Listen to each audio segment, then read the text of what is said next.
On a chilly night, an assassin named Rayon, who works for the Shadow Group, feels an unshakable sense of dread. He's soon approached by his master, Darius Robert, who commends him for his efforts in improving the state of the house. Out of nowhere, his master asks him if he believes that shadows need freedom. After Rayon gives the usual mechanical response, his master doesn't buy it and asks how he managed to break free from their control. The realization that he's been found out really shocks him, and he doesn't know what to say. The thing is that the house Robert kidnaps or buys young children and binds their minds to make them become assassins and loyal dogs who do their dirty bidding. Somehow, by a stroke of luck, Rayon managed to break free from their control after encountering something during one of his missions. Eventually, he manages to ask his master how he found out, and he's told that all assassins working under the organization are bound with two shackles. The first one is the mind shackle, and the other is something else. A strange pain develops in his chest, and his master informs him that the second shackle is something called a rage worm, which he had implanted inside all of their bodies. The rage worm happens to be an abhorrent curse that can detect even the feelings of its captives, and it begins to eat up Rayon's heart. Angry about how much his master has used him, he calls him disgusting. He receives a nonchalant response as Darius tells him that he's not disgusting but only thorough. The sad part about Rayon's life is that he was too young to remember his life before he was kidnapped. All he's ever really known is being raised as a hunting dog without feelings and emotions, up until the time he became the leader of the Shadows. His only comfort was that he was able to learn the flame link technique, also known as the art of the continent's greatest swordsman, that eventually allowed him to break free of the mind shackles. Based on this discovery, he envisioned a life where he would finally be able to live free of the shadows, but all he seems to have gained is death and not freedom. The worm continues to bore through his heart, and he's unable to answer the gnawing question about the terrible sin he committed to deserve an empty death. Enraged, our guy promises himself that he won't die like a dog, and he will leave a mark on Darius before he dies. He surprises Darius by managing to get up despite the pain and rushing towards him, but he soon gets decapitated since he's no match for his master. Darius, who regards Rayon as a piece of trash who broke his mind shackles, gets hurt by Rayon's frontal attack, and he wonders how the boy was able to hit him despite the pain from the rage worm. It's truly been a long time since someone managed to injure him. He instructs some of the other assassins to get rid of the dead dog and leaves. Rayon's decapitated head starts to reason that it was pointless to have conceived that he could defeat one of the most powerful warriors on the continent. Sudden rage builds up within him as he recalls how his master forcefully dragged him into this life, manipulated him, and ended his progress with mastering the flame links. As the last iota of life drains out of him, the only prayer on his lips is that some being, whether a god or a demon, can grant him mercy and allow him to exact his revenge. As if on cue, a trinket that was around his neck begins to glister, and a strange screen appears to notify him that he's been chosen by a being called Wrath. Unfortunately, before Wrath can descend onto his body dies, and the process is cut short. Sometime later, a young woman plays with her baby, whom she nicknamed Sunshine. Her new baby happens to be Rayon, who seems to have been reincarnated into the family of this woman named Sylvia. Rayon still retains his memories from his days as an assassin. It all seemed quite unbelievable for him, and he had thought it was a dream, but he eventually had to accept that he'd been reincarnated when he realized this is a dream he doesn't seem to be waking up from. In a playful chatter, his mother tries to communicate to him that the lord of the house is yet to return to give him a proper name, but she doesn't know he understands every word she's saying. To Rayon, it's unclear why it's taking him so long since he's been born for about 100 days. It's clear to Rayon that the family he's been born into is one that is rich and prestigious. To him, it's a great advantage to have been born into such a family, because he's going to need all the resources he can get in his revenge against Darius. Because he's not left the building since he's been born, it's unclear to him where he is or what position he has in the family. To make matters worse, he's been unable to master the flame links technique, so exacting revenge against Darius is going to be something to stow away for a while. Shortly after, a maid named Helen bursts into the room and informs Lady Sylvia that the lord of the house has returned. The lady frantically tries to prepare, but it turns out to be too late, as the lord soon walks in through the main door. The man carries a strong aura, and Rayon recognizes him the moment he steps closer. Because Sylvia refers to him as her father, it seems that this is his grandfather. From his facial features, it's clear to Rayon that this is no other person than Glenn Sieghart, the Northern Lord of Destruction, the head of the continent's apex. He seems to have been reincarnated into the most powerful family in the country. Eventually, Lord Glenn names the baby Rayon, the same name from his past, and tells him to live quietly as if he doesn't exist. Later that night, Rayon, who has been unable to practice for a long time due to unexpected attacks by sleep and having to play with Sylvia, is ecstatic when he finally gets some alone time at night to cultivate his flame links. Most standard cultivation techniques on the continent require one to inhale mana from nature and accumulate the aura in one's core. Meanwhile, the flame links work in a different manner that creates circular links around one's heart and increases stamina, focus, and mana affinity, making it the most ideal cultivation technique for warriors. It also has the added advantage of being able to go undetected by transcendents like Darius. All that's left for him is to increase his strength and focus with the flame links and learn the Siegheart Swords technique. This will make his plan to avenge himself against Darius foolproof. There's just one tiny issue, which is that the mana circuits in his new body are filled with a destructive chill. After confirming that about 9 circuits are blocked, it's clear that he'll soon be dead at this rate. His only option is to find a way to break through the blocked circuits using the flame links. After cultivating for a long time, our boy becomes fuzzy and soon collapses on the bed, losing in a pointless fight against sleep. He's in great luck because he gave in to sleep, as Lord Glenn soon enters the room to check on the sleeping baby and releases some of his aura over him. The next morning, our boy resumes some baby duties. He's always tasked with the heavy-duty job of crawling a bit longer every day to impress his mother, and it's quite frustrating for him to pretend to be a baby when he's a full-grown man on the inside. The poor guy would rather suffer through the destructive chills than spend another minute being babied around.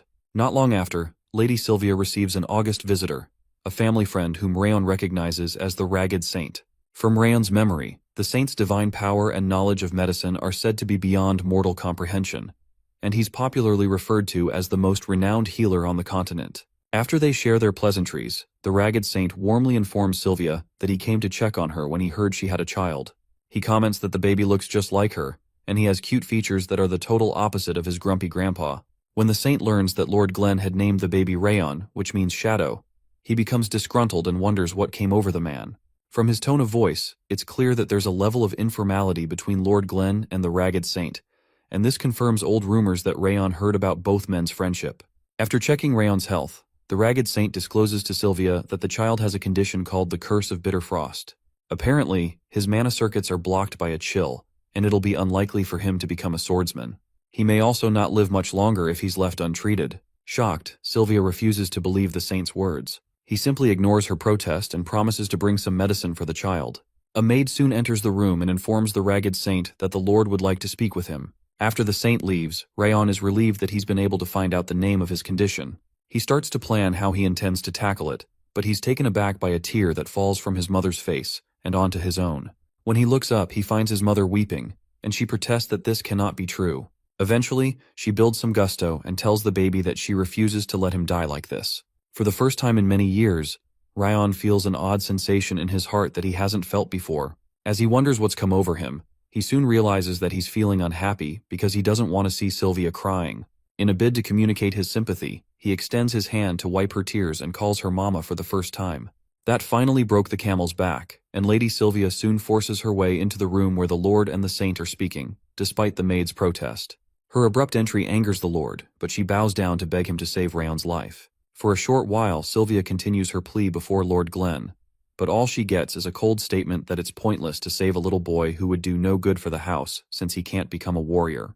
When Sylvia reminds him that the boy in question is his grandson, he stands by his previous point and orders the guards to cart her away. After the guards drag her out, the Ragged Saint calls the Lord a stubborn fool. The saint later reveals that the Lord had been harsh to his daughter, even though he had summoned him to the palace after spotting this same issue when he saw the boy. Lord Glenn refuses to give him an answer and asks him to proceed with his report.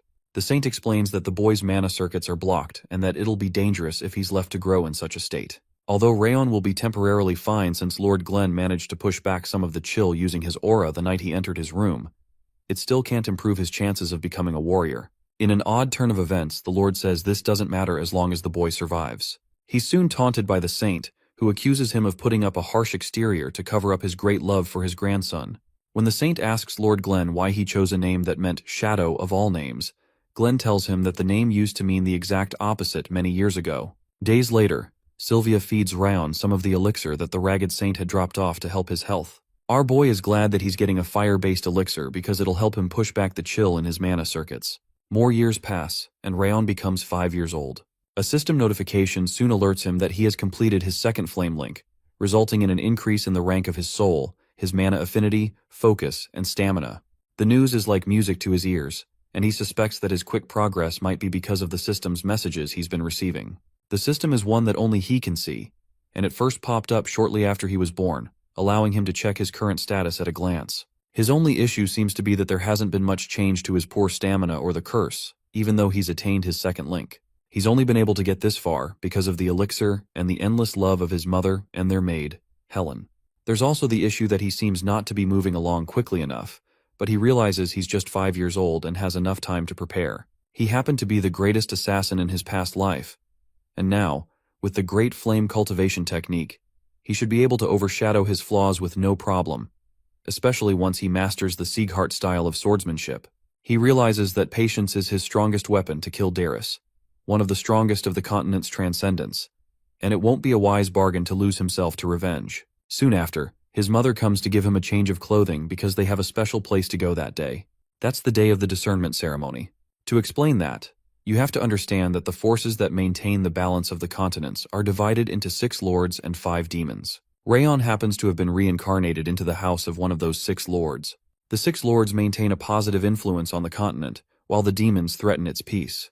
The purpose of the discernment ceremony is to separate the jewels from the rocks, and today is House Sieghart's ceremony. Upon reaching the venue, the people in the hall look at Sylvia and her son with contempt on their faces. They say very terrible things about her and Rayon's health, even going as far as calling her a failure. Some of them protest that it's unfair for the child of a failure to be let into the discernment ceremony, but Sylvia walks forward and ignores them.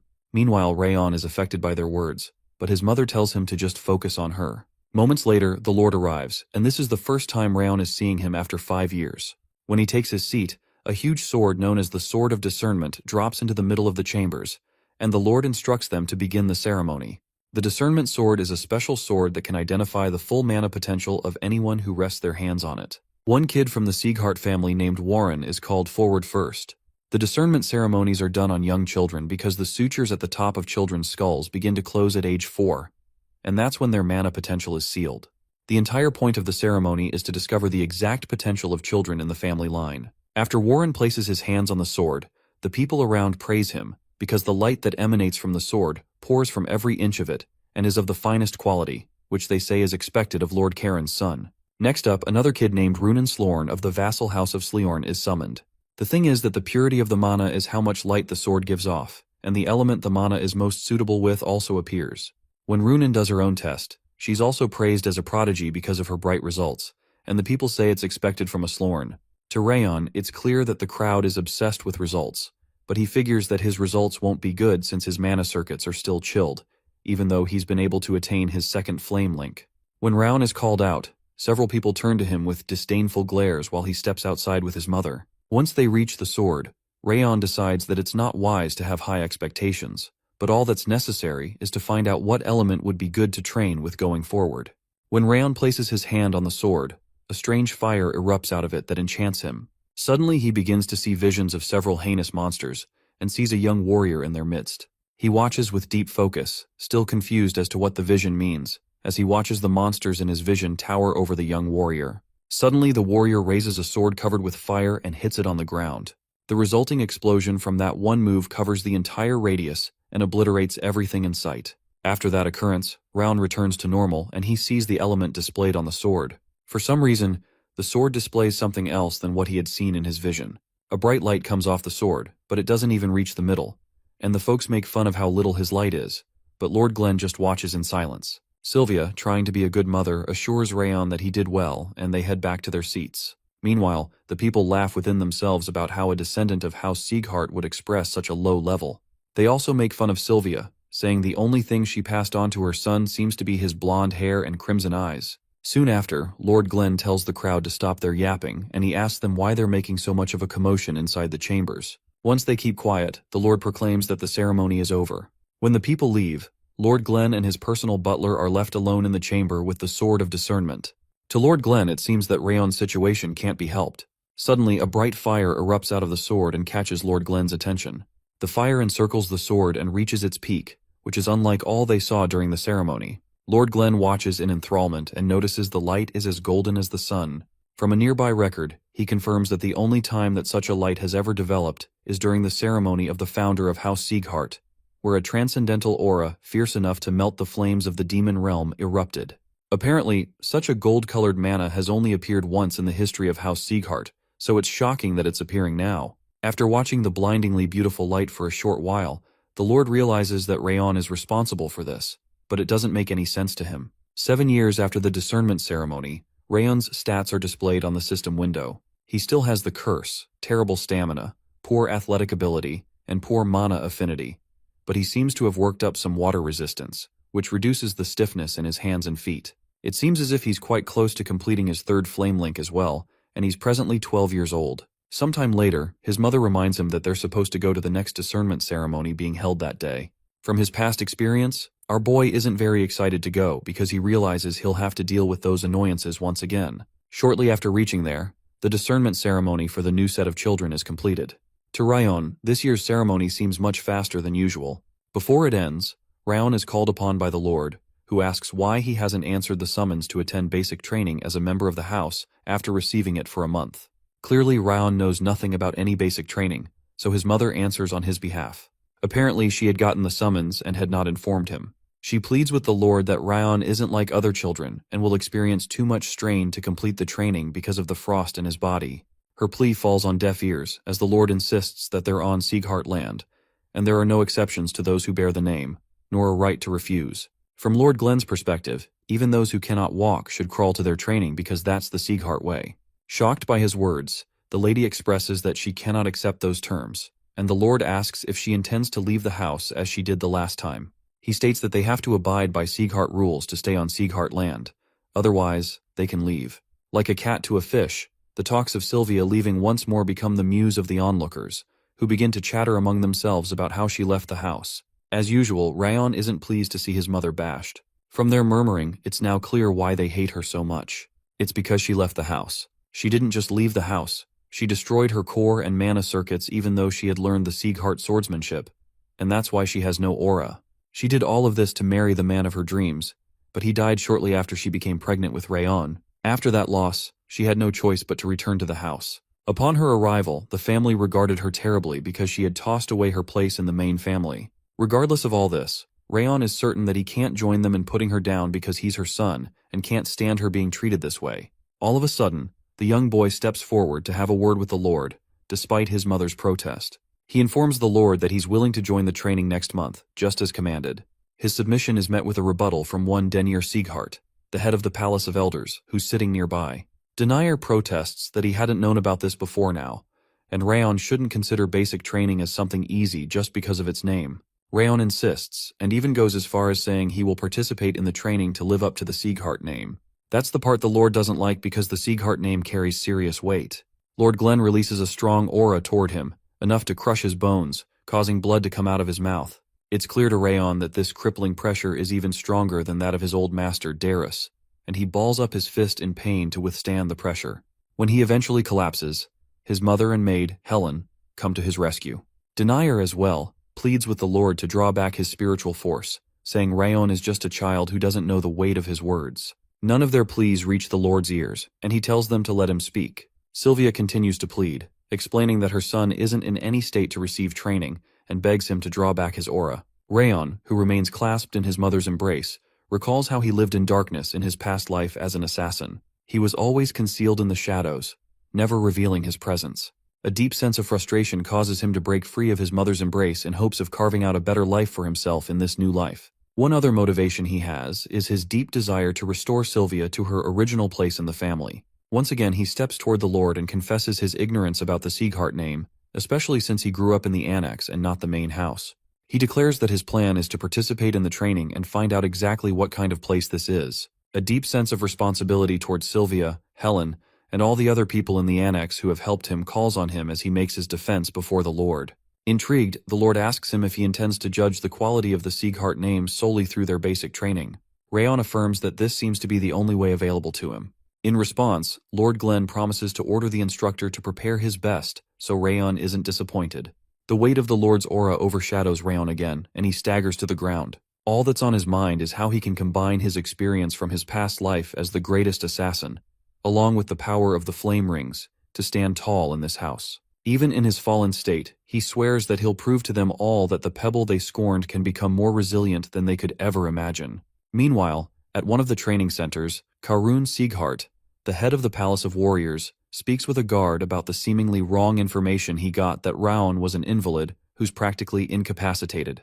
The guard reaffirms the information by saying that multiple maids in the annex overheard the conversation between the Ragged Saint and Lord Sieghart, and are certain the boy is suffering from a serious illness. To Karun, it was clear that the boy wasn't in stable condition when he saw him, but none of this explains how he was able to withstand the Lord's aura during the discernment ceremony just held. One thing he considers is that Sylvia's potential was truly above the rest, which could explain her son's abilities. In conclusion, Karun asks the guard to order the maids to slip someone into the annex so he can monitor everything that happens there. Meanwhile, Raon overworks himself as usual, and his mother reminds him that she had warned him about this. Sometime later, the 5th Sieghart training grounds welcome Lord Glenn, who has come to speak with the instructor in charge, Lemaire, whom he finds pretending to be asleep. After he forces him up, the duo quibbles back and forth because they're old-time friends. Lord Glenn accuses Lemaire of not having matured a bit after 50 years, and in truth he hasn't, because he's an elf and doesn't age like humans do. Lemaire suspects that the Lord is here to speak to him about his grandchild, and bluntly states that his mother had also been there moments ago. And he doesn't plan to reduce the training regiment for the boy one bit since Lord Glenn had given him absolute control here. Much to his surprise, the Lord didn't come to plead for his grandchild, but only to ask him to maintain or increase the standard as he sees fit to weed out those who aren't worthy of the training. In Lemaire's mind, Lord Glenn would only be doing this because he loves his grandson deeply and is trying to convey the love he was never able to show Sylvia to him. In response, Lord Glenn states that he would have had him decapitated if it wasn't that they were comrades in arms. After a fruitful chat, Lord Glenn leaves the training ground, leaving Lemaire curious as to what all the fuss about this Raon is. Meanwhile, Raon has managed to complete his 3rd flame link, improving his body and soul rank, his constitution and dexterity, his mana affinity, focus, stamina, and increasing his water resistance to 3 stars. Another added advantage is that one strand of the Curse of Frost has disappeared. The message gladdens him, and it's clear that he was able to do this by working hard but not overworking himself, which his mother has helped him ensure. The magical status window also seems to be helping him speed up his growth. All of this is still not as intense as what he's going to go through at the Sieghart training, and even this 3-star flame link can only serve as a solid foundation on which he can build a house. His plan is to display such outstanding accomplishments that all those who mocked him will be permanently silenced, and then take out Darius Robert, his arch-nemesis. While in deep thought, his mother comes to speak with him late at night since he'll be leaving the next day for the basic training. She asks him if he truly has to go because she's afraid he'll keep pushing himself even when he's in pain, until he gets seriously injured during the training. Her suggestion is that he waits for just 1 more year, but Raon says that he can't. His reasons are that he can't bear seeing the members of the main and branch families look at her with contempt and treat those who stay at the annex poorly, and he believes he can end it if he does well at the training. His mother is truly touched by his words and surprised that he has such an extent of thoughtfulness about their present situation. To explain why they're being treated this way, she tells him about how she fell in love with his father by chance on a mission, but it was difficult to be with him because he was an ordinary knight. To chase love, she had to destroy her core and mana circuits and she left the family. It turns out that Raon had an older sister named Sia. While leaving a peaceful life with her husband, a group named the Cadre of Eden recognized Sylvia and caught them by surprise. Since she was pregnant and their father wasn't so strong, there was nothing they could do. She watched her family murdered right in front of her eyes before she was saved by a secret team that her father had dispatched for her protection. The team couldn't get to them early enough because of the distance, but her husband and daughter had already been killed when they got there. Because it was unsafe to remain alone, she had no choice but to return home, and that's how she became the scapegoat of the Sieghart house. When she returned, there was no excuse to give to her father. When she ends her story, all that Raon can discern from the story is that she was selfish enough to throw away her responsibilities to the family for her own happiness, only to return in order to save her life. It's clear to him why the Siegharts treat her the way they do, but to him, she's the woman who gave him life and the first person to show him love. Across 2 lifetimes, this is the first mother he's had, so he realizes he can't afford to treat her like everyone else. Out of nowhere, he asks if she regrets her decision to leave the house, and she says she doesn't. Apparently, she spent her life as a Sieghart feeling invisible, and it was only after she left that she felt like a person, and that was enough. She expresses that she was happy after she left, and she is happy to have him now. She says her only regret is that she's not a good enough mother for him, and Raon assures her that it's fine because she doesn't have to worry anymore. Suddenly, Sylvia begins to weep profusely, and Raon has to comfort her, confused about why she's crying. After he successfully calms her down, he returns to his room to inspect the state of his flame links before leaving for the basic training the next day. While he's inspecting the flame links, a strange phantom being appears in his room. The being declares that it's finally time and announces that he came once a boiling rage reached them. Apparently, the being's name is Wrath, and it's the second ruler of the demon world, who has come to complete his revenge upon detecting a strong amount of rage. As the being states its terms and conditions, requiring Rayon to sacrifice his body and soul, it's startled to learn that he was summoned by a kid. Rayon is just as surprised, and the both of them begin to question one another about who's who. Wrath is certain that a little kid couldn't have released the amount of rage that summoned him here, but soon changes his mind upon closer investigation. Wrath accepts the kid and demands that he submit his soul as payment to get his revenge executed. To Wrath's surprise, Rayon rejects his help, stating that he plans to carry out his revenge with his own 2 hands since he plans to enjoy taking Darius's head himself. The being switches up its tone and declares that Rayon seems to be mistaken that this is a negotiation. Apparently, they from the demon world have made their decision, and Wrath is going to take what he wants. In a frenzy, the being surrounds him with a cold fire and rushes toward him like a maniac. Trying to forcefully invade Rayon's body, the impact of the being's intrusion causes our boy's body and mind to start to freeze over. As an incentive, the spirit informs him that they can obliterate any foes he has, even if it's a god, once he accepts them and allows their rage to bubble on the inside. Due to Rayon's increased water resistance, he's able to withstand the chill to a degree, but the being happens to be attacking with more than cold. It seems to be increasing his rage from the inside. The spirit continues to taunt Rayon by telling him they'll crush the head and devour the flesh of his enemies once he surrenders his body to them, but Rayon seems unsure that he can ensure the safety of Sylvia or the maids if he allows such a being inside of him. The being eventually grows impatient and states that they were trying to reduce the damage to his body since they'll be making use of it, but are now tired of playing the game, so they'll simply devour him. The weight of the increased pressure makes Rayon feel like he's going to shatter into a million pieces, and his body begins to reach its limits. Before he breaks down, he has a brilliant idea about reducing the burden on his body and mind using the flame links since the water resistance has helped him fight off the chill so far. Since this seems to be the only way he can survive, our boy activates his fire link, and bright light bursts out of his body and shocks the spirit. It becomes angrier than a mere human child can dare withstand their pressure, and Rayon repeats that he will complete his revenge himself because he won't give over his body to some specter. Wrath becomes livid when he overhears our boy calling him a specter, and he demands to know why he would dare disrespect a ruler of the demon world.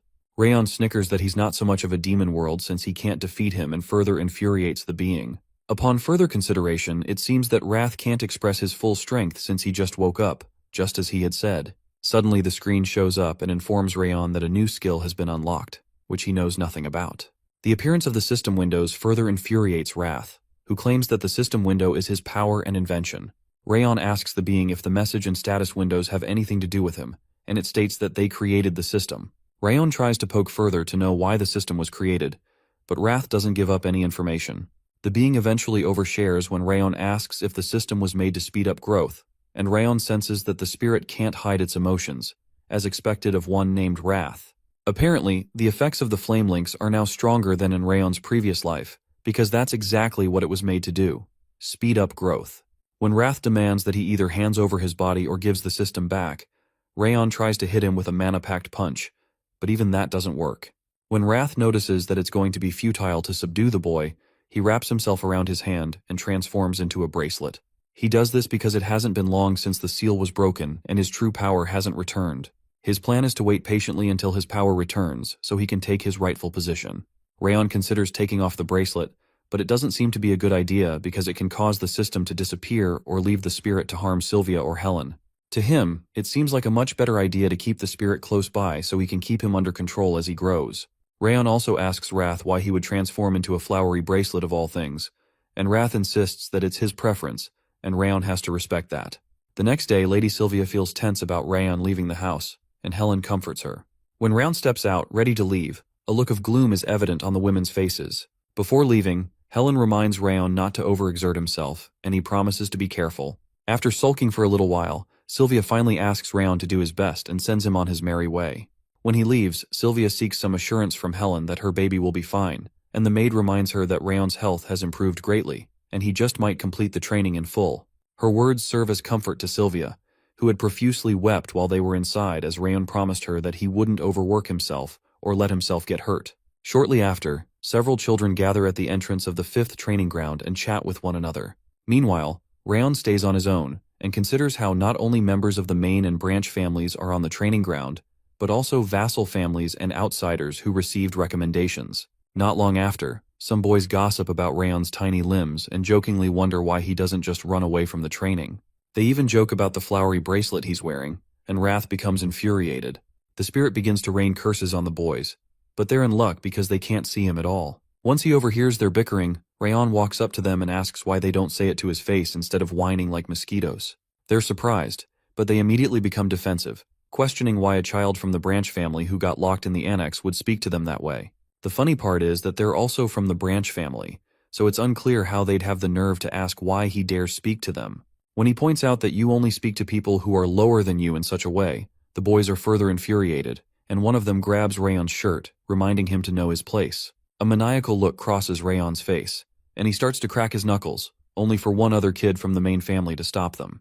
The boy turns out to be Warren Sieghart, the prodigy who had been tested before Rayon in his first discernment ceremony. Warren chastises the boys for their rash behavior, and asks them if they plan to make a fool of the family in front of outsiders who were invited. The boys promptly retrace their steps and apologize to Warren.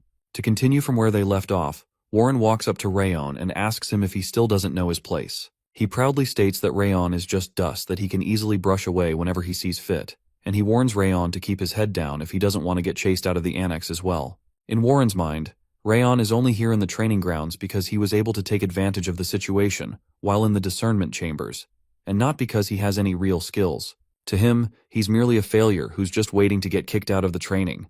As the boys walk away, Warren tells Rayon to get lost if he has no plans to participate in the training, since there's no assurance that he'll pass anyway. Before he can move away, Rayon retorts that Warren should have put more enthusiasm into all the crap he just spilled. He reminds him that being a member of the main family doesn't make him important since he has no rank, he's not a trainee, and he has no authority to do anything to him. He jokes that his only chance is to go complain to his father, and Warren becomes red in the face.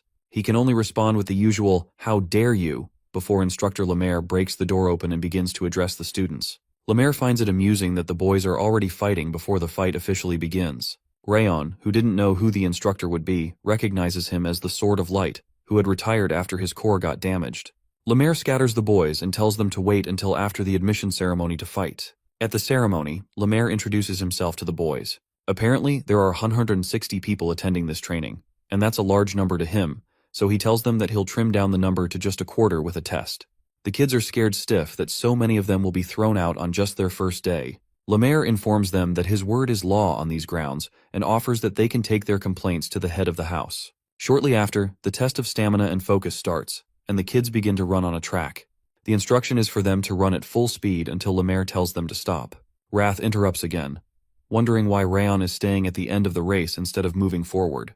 In Rayon's mind, this isn't a competition, so there's no need to be faster than the others, especially since their instructor must be observing resilience and temperament rather than surface things. He's certain that the last man standing will be the victor of this test, and he's going to make it to the end. The secondary instructors notice that the two people in the forefront are Warren and Runan, who they're sure will have terrific futures if they're already this good at a young age. When they spot the infamous Rayon, they also notice he can't seem to keep up, but they consider that it's impressive for someone who's sick. The instructors predict that Rayon will fall out soon, but Lemaire just watches keenly. In Lemaire's mind, he's never quite seen a kid like Rayon. So far, he's been unable to access the qualities of the continent's most powerful humans because their depths were beyond his understanding. But he can see the threads and colors of what kind of people the other children will become. The only issue is that he can't seem to see any color for Rayon. The only time such a thing happens is when the person's potentials are stronger than his range of understanding. The boys who taunted Rayon before look back at him, and they joke that he's not going to last another 10 minutes. Meanwhile, Rayon is surprised that all they're doing is running when this is supposed to be training. In his past life, they set starving beasts loose to chase them, and they had to run for their lives, which makes what they're doing here pretty vanilla. Some time passes as the kids continue their running. Lemaire is surprised that Rayon is still running, even after his stamina hit bottom a long time ago. It's clear that this is more than just determination, because the kid is obviously wrung dry. This level of focus, Lemaire reasons, is only possessed by those who have endured torment and faced death over and over. The story keeps getting more interesting, and Lemaire keeps getting interested. On the track, Warren notices that Rayon is still running hot behind him, and he wonders how that's even possible since the boy is sick. Apparently, he had eavesdropped on the meeting between his father and the guard, where he confirmed that the boy is indeed sick. Annoyed, Warren decides to use aura to improve his speed and show the rest of them that they're not the same. He soon races forward, leaving Runan and Rayon, who seem to be the only two other people still running, behind. To Rain, Warren seems pretty immature compared to Runan, who has a more calm demeanor. He decides not to try to outrun anyone so he doesn't mess up his pace, especially since it's not a competition. The other students are seen to have fallen by the side. Some of them wonder who the heck Rayon is, and some of them are jealous since they've heard that he's a sick kid. Rayon overhears one of the kids asking if he doesn't get tired. He almost laughs from inside because the chills in his body make him feel like he's about to die, and his heart and lungs might collapse at any moment. The only way he's been able to stand the chill is because he's been able to use the flame links to squeeze out some stamina. When Wrath detects Rayon's fatigue from the chills, he tries to take advantage of the situation and demands that he surrender his body to him so he can surpass the little runt, referring to Warren. With the maniacal smile on the spirit's face, Rayon realizes that he's about to get into trouble, and this is true as Wrath hits him with another cold attack. The attack hits hard, and Rayon begins to feel hazy, but he has to pretend like nothing is going wrong. Wrath is certain that no human can withstand this level of power, but Rayon struggles to hold on because he knows the spirit will devour him if he shows any sign of weakness.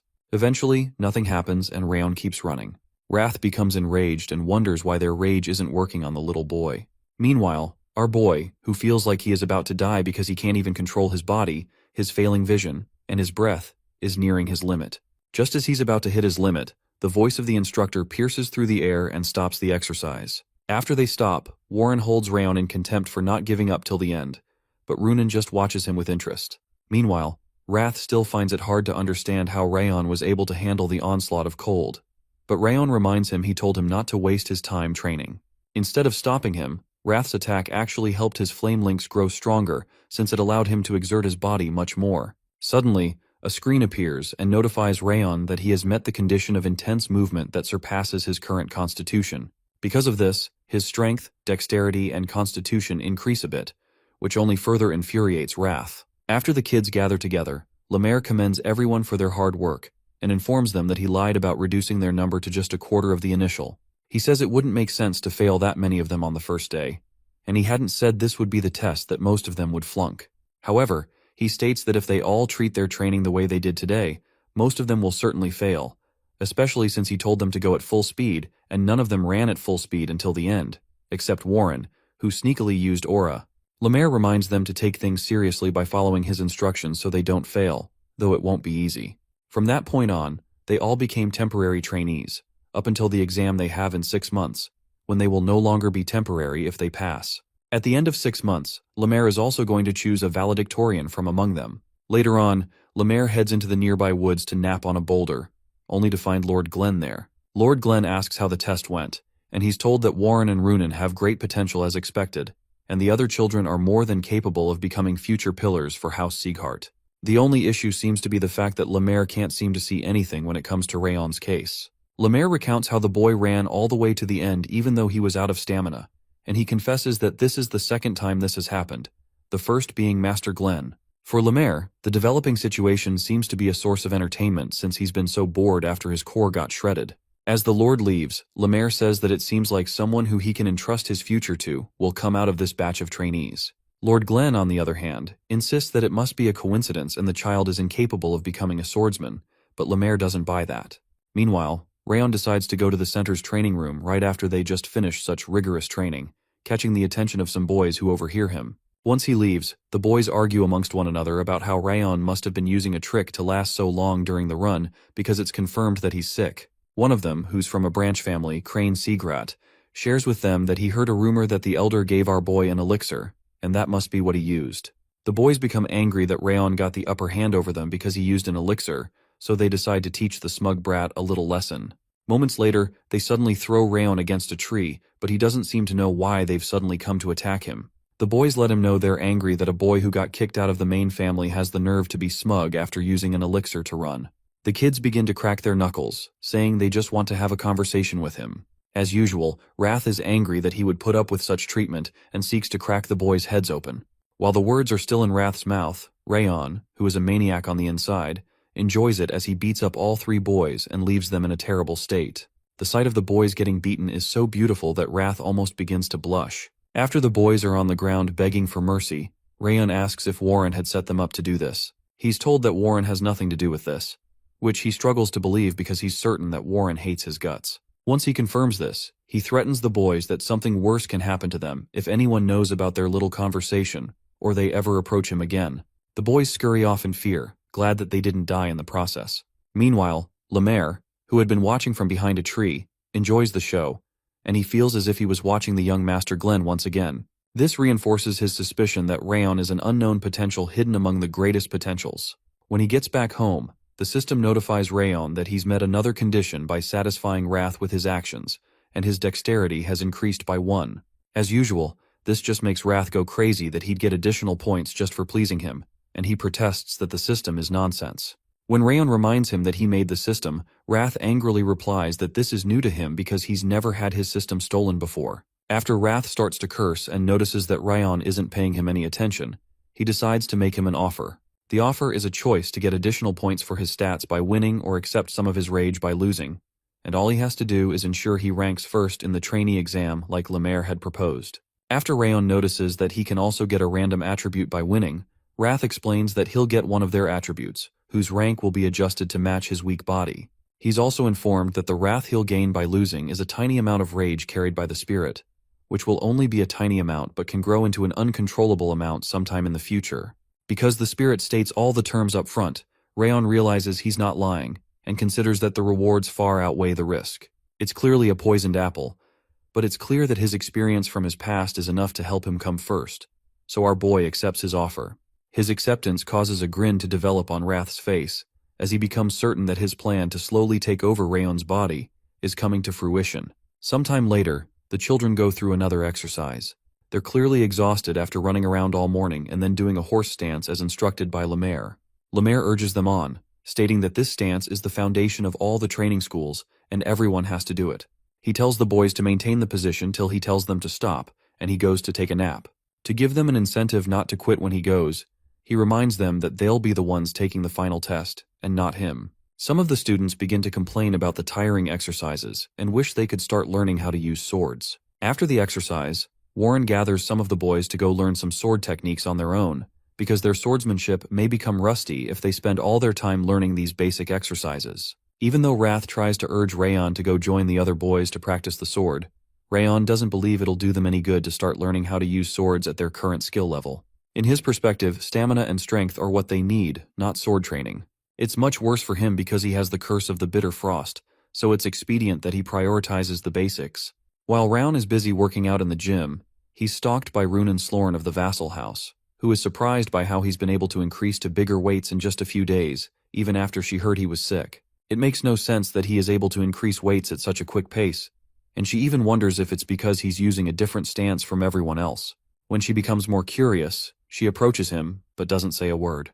Her stare catches Rayon's attention, and he tries to ask her what she's doing there. He doesn't get a reply from her, and she just keeps asking herself what's causing the sudden increase in Rayon's growth. As she watches him in silence, something suddenly occurs to her, and she walks past Rayon to sit on another weight nearby. She starts to lift weights, and her behavior freaks Rayon out, so he leaves her alone. Eventually he goes to other weights, but Runan keeps following him around. While she's with him, she remembers that she had caught a scent from Rayon just a few moments ago, which made her body feel lighter and helped her lift far more than her usual weight limit. When he starts to get creeped out, Rayon asks her if there's something she'd like to say to him, but she says there isn't any. Eventually, Runan decides within herself that she'll follow Rayon everywhere he goes. Shortly after, Warren and the boys step into the gym, and they're annoyed to see Runan going around with a boy who got expelled from the main family. To Warren, there's no point in doing such repetitive and simple basic training, and he's certain Rayon is doing it because he has a weak body, and he'll never be able to reach the superior quality of their bodies. To prepare for the upcoming test, he rallies the other boys to keep practicing their swordsmanship, especially not to get rusty. The boys soon leave, and Warren is certain that the exams will clearly show whether his way or Rayon's way works. Sometime later, a boy named Dorian respectfully asks Rayon if he can come train with him when he notices Runan following him around. Dorian is not a Sieghart but from an outside family. Rayon reluctantly allows him to train with him, so an excited Dorian offers him a cookie. Skeptical, Rayon attempts to return the cookie, only to look to his side and see Runan thirstily staring at his hands. She has this accusing and beautiful dog face, which freaks him out, so he concedes and hands her the cookie. Over time, the trio works out together, They even keep close proximity during their races, and they begin to bond. Flower time soon comes and training still goes on. It's been 6 months since the basic training began, and Rayon has been spending his days running as if his life depended on it. At this point, Rayon easily gaps everyone else in the running competitions, except Runan and Warren, of course. Some more time passes, and the day of the exam arrives. Parents and guardians from all over the land come to check and see how their wards will perform during the examination. They all gather in a large arena, and Lemaire addresses them. In the crowd, Sylvia, Helen, and Lord Karen are seen occupying some seats. Meanwhile, Wrath happily comes to remind Rayon of their wager. He's certain that Rayon will lose and accept their rage, since he's been unable to get past Runan and Warren during the training. Rayon quickly dismisses him, saying exams are a different ballgame, and you never know what can happen. Shortly after, Runan and Rayon find Dorian crouched somewhere, fearful about the result of the exam. The bond between Rayon and Runan has clearly developed, as she randomly offers him a cookie. Looking at the kind of people around him, our boy is worried that he seems to be attracting only weirdos. Meanwhile, Helen and Sylvia rejoice because their boy has valiantly lasted through the 6 months of training with his head held high, as well as made some friends. Shortly after, an announcement is made about the arrival of the head of the house, who also comes to join the others to watch the display. It seems like it's not his usual habit, as the folks are surprised to see him at the event. Eventually, one person reveals that this is the Lord's first time attending this event. When Lemaire expresses his surprise at the Lord's presence, he gets a reply from Master Glenn about how this exam decides the future of the house, and it's imperative for the Lord to be there. Immediately after the Lord's arrival, Lemaire decides to begin the trainee selection exam, but he has to first disclose what the examination will be, because he hadn't told any of them before now. Out of nowhere, and much to the students' surprise, Lemaire releases a torrent of aura and tells them that the exam is to successfully pierce through his spiritual force. Lemire explains to the boys that they can't avoid spiritual force as fighters, and this exam is to test the strength of their spirit. Nearby, one of the guardians protests that the children have barely learned to use their auras, and now they have to perform a test for their spiritual force, and several other guardians join in to boo the instructor. Lemaire, who is tired of listening to their crap, explains that spiritual force isn't simply about the manifestation of one's aura, but true spiritual force is the rank of one's soul, molded over time through a warrior's accomplishments.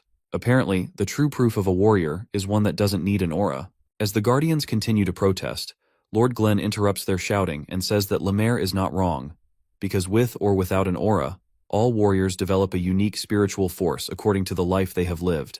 Depending on the intensity of the training, even those without auras are capable of developing strong spiritual force. The Lord's words silence all protest, and Lemaire says they can move on with the exams since they don't have any more complaints.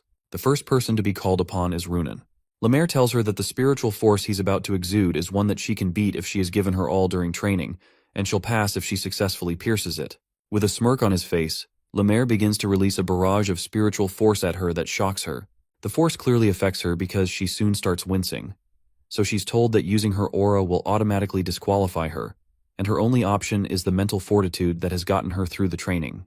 Despite the growing pain and opposite tide of the spiritual force, she manages to struggle through it and lay a hold on Lemaire's hand, which makes him proud of her success. She almost falls down, so he has to hold her up to stabilize her.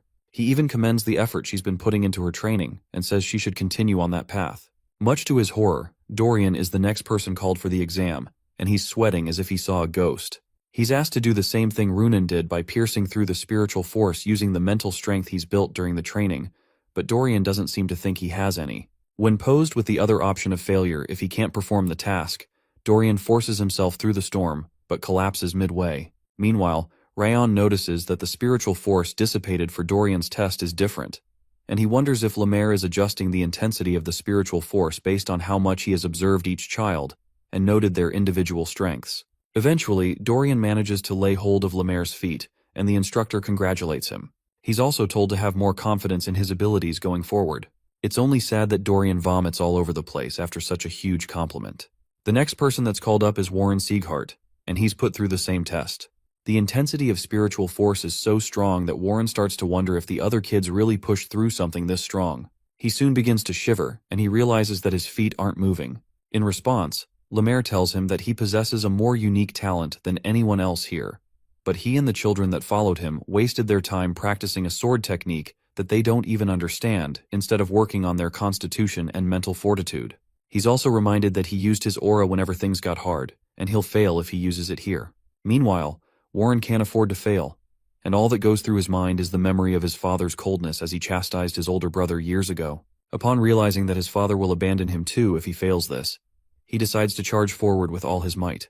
Eventually, he manages to trip forward and grab a hold of Lemaire's legs, and he passes. Lemaire adds a piece of advice and tells him he's only 12, and he needs to stop trying to act mature and train at a level appropriate for his age. The last person to be called is Raon Sieghart. When he steps forward, he also gets a blinding spiritual force thrown at him, almost causing him to lose his balance. But the weight of the spiritual force thrown at him is so much stronger than what the other kids endured that his mother and Helen become worried. Even Lord Glenn is surprised by the weight of spiritual force that Lemaire is throwing at the kid. Meanwhile, Raon becomes worried by the weight of the force, and he wonders if this is really his exam. Lemaire had done this because he saw more potential in him than in Runan and Warren, and he tells him to give it his best shot. The thing is that one's rank isn't decided by one's physical form, but by the expanse of one's soul. The good part is that Raon doesn't only have Roa Sieghart's soul, but also has spiritual force cultivated by the life of the assassin Raon. Eventually, much to Lemaire's surprise, our boy pushes through the spiritual force, even getting the attention of the Lord. When he gets inches closer to Lemaire, Lemaire is certain that this can't be really happening. Unlike some of the other kids, Raon doesn't trip, but just walks up to Lemaire and pushes him backward. It's a shocking sight, and the onlookers gasp in surprise. Lemaire and the Lord are left speechless. Raon is left with a smile on his face and asks if he passed.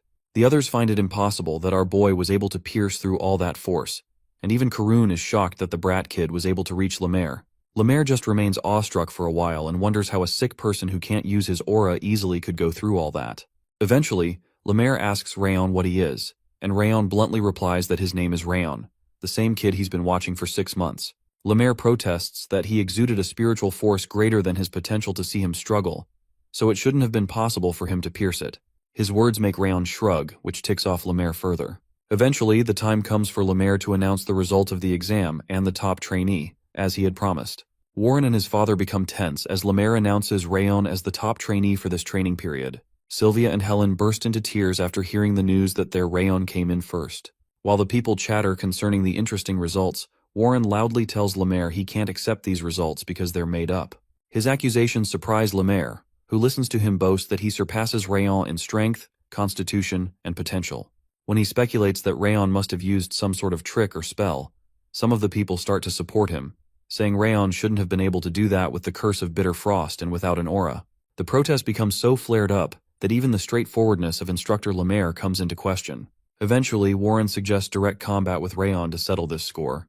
Lemaire notes that Warren must be doing all this because he really wants the top-ranked title, and he leaves the decision to Master Glenn to decide on a way to clear up the allegations.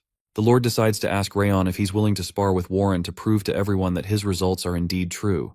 Raon replies to the Lord that he's not going to spar with him, because the exam results have already been announced, and there's no point in sparring when it won't benefit him. To settle the score, the Lord suggests that they spar for the title of top trainee, and offers a bronze medal to Raon if he wins. This catches Raon's attention because the gold, silver, and bronze medallions are given out by House Sieghart according to the receiver's feat, and the rewards they grant also vary in value. With such a medallion from the Lord of the House, it means he can get a good reward for it. The new offer gets Raon convinced. The instructions for the spar are that it will consist of 1 round, and the use of weapons or auras will result in a loss, so they'll only be allowed to use their physical bodies. The sparring soon begins, and Warren rushes in to land a punch on Raon's face, only for him to quickly dodge it as the punch sweeps past his nose. Surprised that he dodged it, Warren tries to rebound with a kick, but Raon blocks that as well. Warren declares that his father taught him the technique he's using, called the Charging Tiger Technique, and continues to land attacks on Raon, who continues to block. Some of the people feel that Raon can't do anything to retaliate, and Warren's pain is that he's been challenged by a weaker person from a branch family. He promises himself that there's no way he'll hand over the top trainee title to Raon, and the memory of his father abandoning his elder brother because he's a weakling sweeps through his mind. All that's on his mind as he fights is that his father is watching, and he has to prove himself. Meanwhile, Raon keeps blocking or dodging all of his attacks. The reason Raon hasn't fought back is because he's taking his time to study the flow of Warren's fists and his technique, and he eventually understands it. Upon seeing Raon halt, Warren is certain that Raon has given up, so he goes in to finish him, but Raon matches up his punch with another punch. Much to Warren's surprise, his hand is deflected backward, and his opponent lands a killing punch in his stomach that knocks spit out of his mouth. The turn of events shocks the crowd, as well as Warren's father, What shocks everyone, including Lord Glen, is how Rayon managed to respond with the charging tiger fist. When Warren asks him how he learned to use the technique, Rayon informs him that he showed it to him, and he had just imitated his skill. The crowds begin to murmur among themselves, wondering how it's possible for such a brat to have used the charging tiger fist. And they wonder if he somehow learned it. Meanwhile, Warren hasn't recovered from the punch, and Lemaire is certain that Rayon is the real deal. He wonders how Rayon managed to counter the charging tiger's fist with a reverse spin of his own to nullify its power just by watching another person do it. In Lemaire's eyes, this is the talent Sieghart has been searching for, the potential to stand at the pinnacle of the continent. After a short pause, Rayon is declared victorious since the results of the test are clear for everyone to see. Sylvia can't hold it in, so she rushes forward and squeezes Rayon with tears in her eyes. Meanwhile, Runan's father does the same to her. Warren, on the other hand, is only accompanied by his butler, and his father turns his back on him, which was the very thing he dreaded. Later that night, a strong silence looms in Warren's home. Eventually, his father breaks the silence and asks him if he remembers how he told him to rank at the top of the trainee exam and not to lose to anyone. He asks Warren if he plans to humiliate him by performing lower than the Slorn brat and the child of a failure. He reminds him that he's already lost one chance, and his only chance to redeem himself is to bring back the title at the last exam they'll have during graduation. As he walks out, it's clear to Warren that he can't squander his final chance if he wants to live a life befitting a member of the main family. Anger rises in him, and he begins to blame it all on Rayon. It doesn't make any sense to him why he fell behind anyone's pace when he had worked hard enough. As he walks around in despair, he manages to wander to the training center's gym during his anger bout. The gym is empty because they had their exam today, and Warren notices the students' lockers nearby while working out. Rayon's locker draws his attention, and it seems like it won't hurt to peek since he isn't stealing anything. He's shocked to find about 10 pairs of shoes, and it's more surprising that Rayon had worn them out within 6 months. His memory brings him back to how he always saw Rayon tirelessly training in the gym, even while he was busy swinging his sword to gather clout, and while he was relaxing in his lodgings too. It's clear to Warren that Rayon was displaying the attitude of a true Sieghart, and he wasn't. He morosely returns everything and leaves. Sometime later, Wrath, who is angry that he lost the bet, complains that he hasn't seen anyone like Rayon even though he's lived for countless years. Eventually, he asks Rayon what he is, but he doesn't get a suitable reply. The screen notifies Rayon that he's won Wrath's wager, and all his stats will increase by 2, and he's gained one of Wrath's attributes called the Awareness of the Snowflower. To explain what the attribute is, Wrath states that it's a godly attribute that doesn't suit his puny existence. The skill increases the range of one's senses, but since it's only 1 star, it should only increase Rayon's senses by 1%. Wrath gloats that he was able to use the system to increase the range of his senses to about 10 times. It's odd that the attribute is called Awareness of Snowflower, so he asks Wrath why it's named that. Even though Wrath thinks it's a magnificent name, Rayon realizes that Wrath has terrible taste, which further infuriates the spirit. Sometime later, a message comes for the main building that the Lord had summoned Rayon. This message makes Sylvia tense because she's worried that something will happen to Rayon, but the butler assures her that there is no problem. In fact, Master Sieghart has decided to award Rayon the bronze medal himself. Upon reaching the throne room, Lord Glen seems to disapprove of the entire situation, but he decides to still give the medallion to keep his word. The medallion is given to Rayon, and he's told that he can request an appropriate item or boon in return, should he ever return it. Our boy quickly takes the option, and he asks what he has to do to return his mother to her original place, shocking the Lord.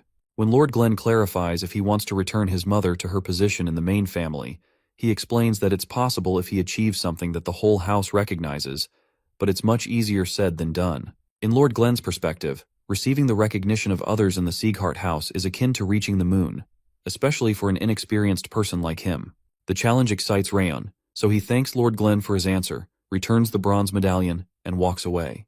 Before he leaves, the Lord informs him that he could have given him the answer to his question through his medallion, and he's yet to request his reward. Rayon remembers something he needs the most right now, so he asks for a cultivation technique.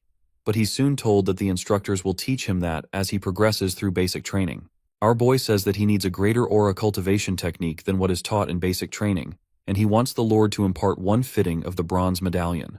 The shadow cultivation technique he learned in his previous life isn't enough for him, and he'll need a stronger one if he plans to return Sylvia to her original position and take Daru's head. After the Lord snaps his fingers, a mysterious library opens up, displaying an archive of several books, much to Rayon's surprise. The library shelves fill up with hundreds of books that tower over Rayon. Lord Glen informs him that this is a small fraction of the Sieghart bookshelves, and all he needs to do to get the book he needs the most is to stand at the center and raise his hands. As he does what he's told, he hopes that the new technique he gets will be better than the shadow technique. Suddenly one of the books leaves the bookshelf on its own and descends onto Raon's hands. A worn-out book appears in his hands, but the book that's selected shocks Lord Glen and his butler. Lord Glen wonders how it is that he got that specific book. Meanwhile, flames shoot out of the book toward Raon, and he wonders what that has to do with a cultivation technique. When he opens the page, an explosive light bursts out of it, shocking Raon. The Lord is clearly awestruck as the fire bursts out of the book. Suddenly, a vision appears in front of Raon. In this vision, Lord Glen receives a report from one of the guards that Sylvia had left the house, but he tells the guard that none of that concerns him, and the growth of the house comes first to him. According to the vision, during the days when the Lord believed expressing emotions was a luxury and only thought of the growth of the house, he earned martial power that surpassed the limitations of the demons. However, he lost something in return.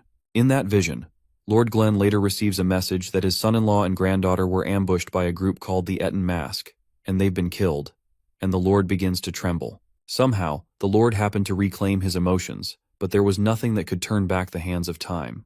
He eventually decided that, regardless of the hate he'd get, he would give his all to protect the boy this time. All this is still pretty confusing to Raon, and he wonders what sort of book this is. Shortly after, the book disappears, and it seems like the essence of the book fills up Raon's body. He's soon called out by the Lord, who asks him what he just did, but he says he doesn't know, and all he knows is that he happens to know the content of the cultivation technique that disappeared just now. To confirm if he truly does, the Lord asks him the name of the cultivation technique, especially since he didn't read the book. After a short hesitation, Raon says that it was the Million Flames technique. The screen soon pops up to notify Raon that the Million Flames technique is burned into his memory, and he has faced the flames of eternity. This seems to be the usual process of being imparted with the aura cultivation techniques in the Sieghart Library, and Lord Glen confirms if Raon remembers the content of the book he just received. When he confirms that he does, Lord Glen informs him that he has received the reward befitting the bronze medallion, and he's excused. After Raon leaves the hall, the butler remains awestruck by how Raon was able to absorb the cultivation technique in the book. The specific technique in the book belonged to the founding lord of the house. In all of the house's history, no one has been able to receive nor read the cultivation technique of the first master of House Sieghart, so it was never expected that the book he'd get handed is the Million Flames technique. The butler becomes worried for the safety of Lady Sylvia and Lord Raon if anyone were to find out that he received such a technique. But Lord Glen assuages his worries and informs him that no one knows about the technique. Meanwhile, it's clear to Raon that the book and its content seem to have been passed on to him.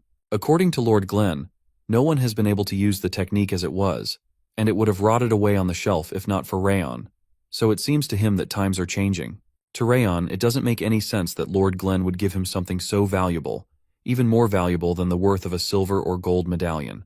It's clear that the technique is on the level of the legendary Firelink technique, so it's worth learning properly. The only issue is that no matter how hard he tries, he's unable to gather his aura. Raon didn't think that he would be able to comprehend a cultivation technique on this level right away, and Wrath notices that things aren't going the way he'd want. Unlike his usual character, Wrath advises him to do his best since he finally found a good cultivation technique, and it would be a big problem if his cultivation is interrupted and he becomes an invalid. It's clear that Wrath is right, but it's odd to think he's plotting something. The Golden Flames technique cultivates mana from nature and accumulates aura in one's core, so if Raon were to ever be interrupted at a critical moment, his mana circuits or his core could be ruined, and he could become an invalid.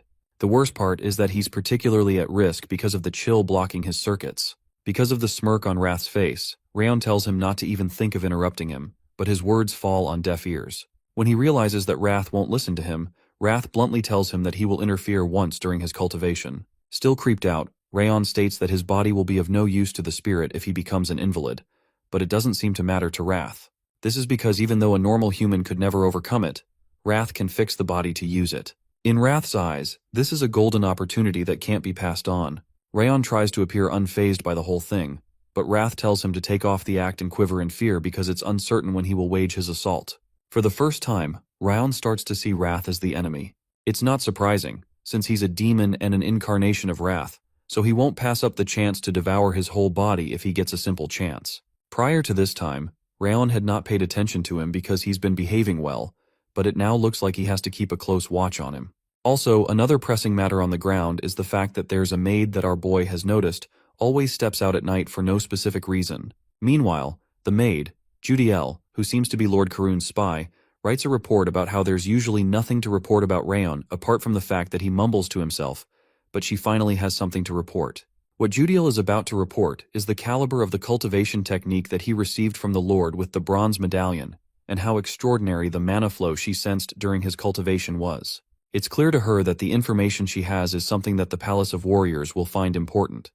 But she reconsiders since Rayon is just a child, and she wonders how long she'll have to be drafting these reports. As her custom was, she drops the paper on the river to float away to where her boss is. Not long after, a knife crosses her neck, and she hears the voice of a mysterious person telling her it's time to head back and threatening to kill her if she makes a sound or moves a muscle. As sweat profusely pours from her face, she wonders who her assailant could be. His voice, demeanor, and killing intent cause her to remain paralyzed as she looks into the river and sees Rayon's reflection. He soon informs her that he's sensed someone keeping tabs ever since he returned home and asks if she's satisfied with the information she's gathered.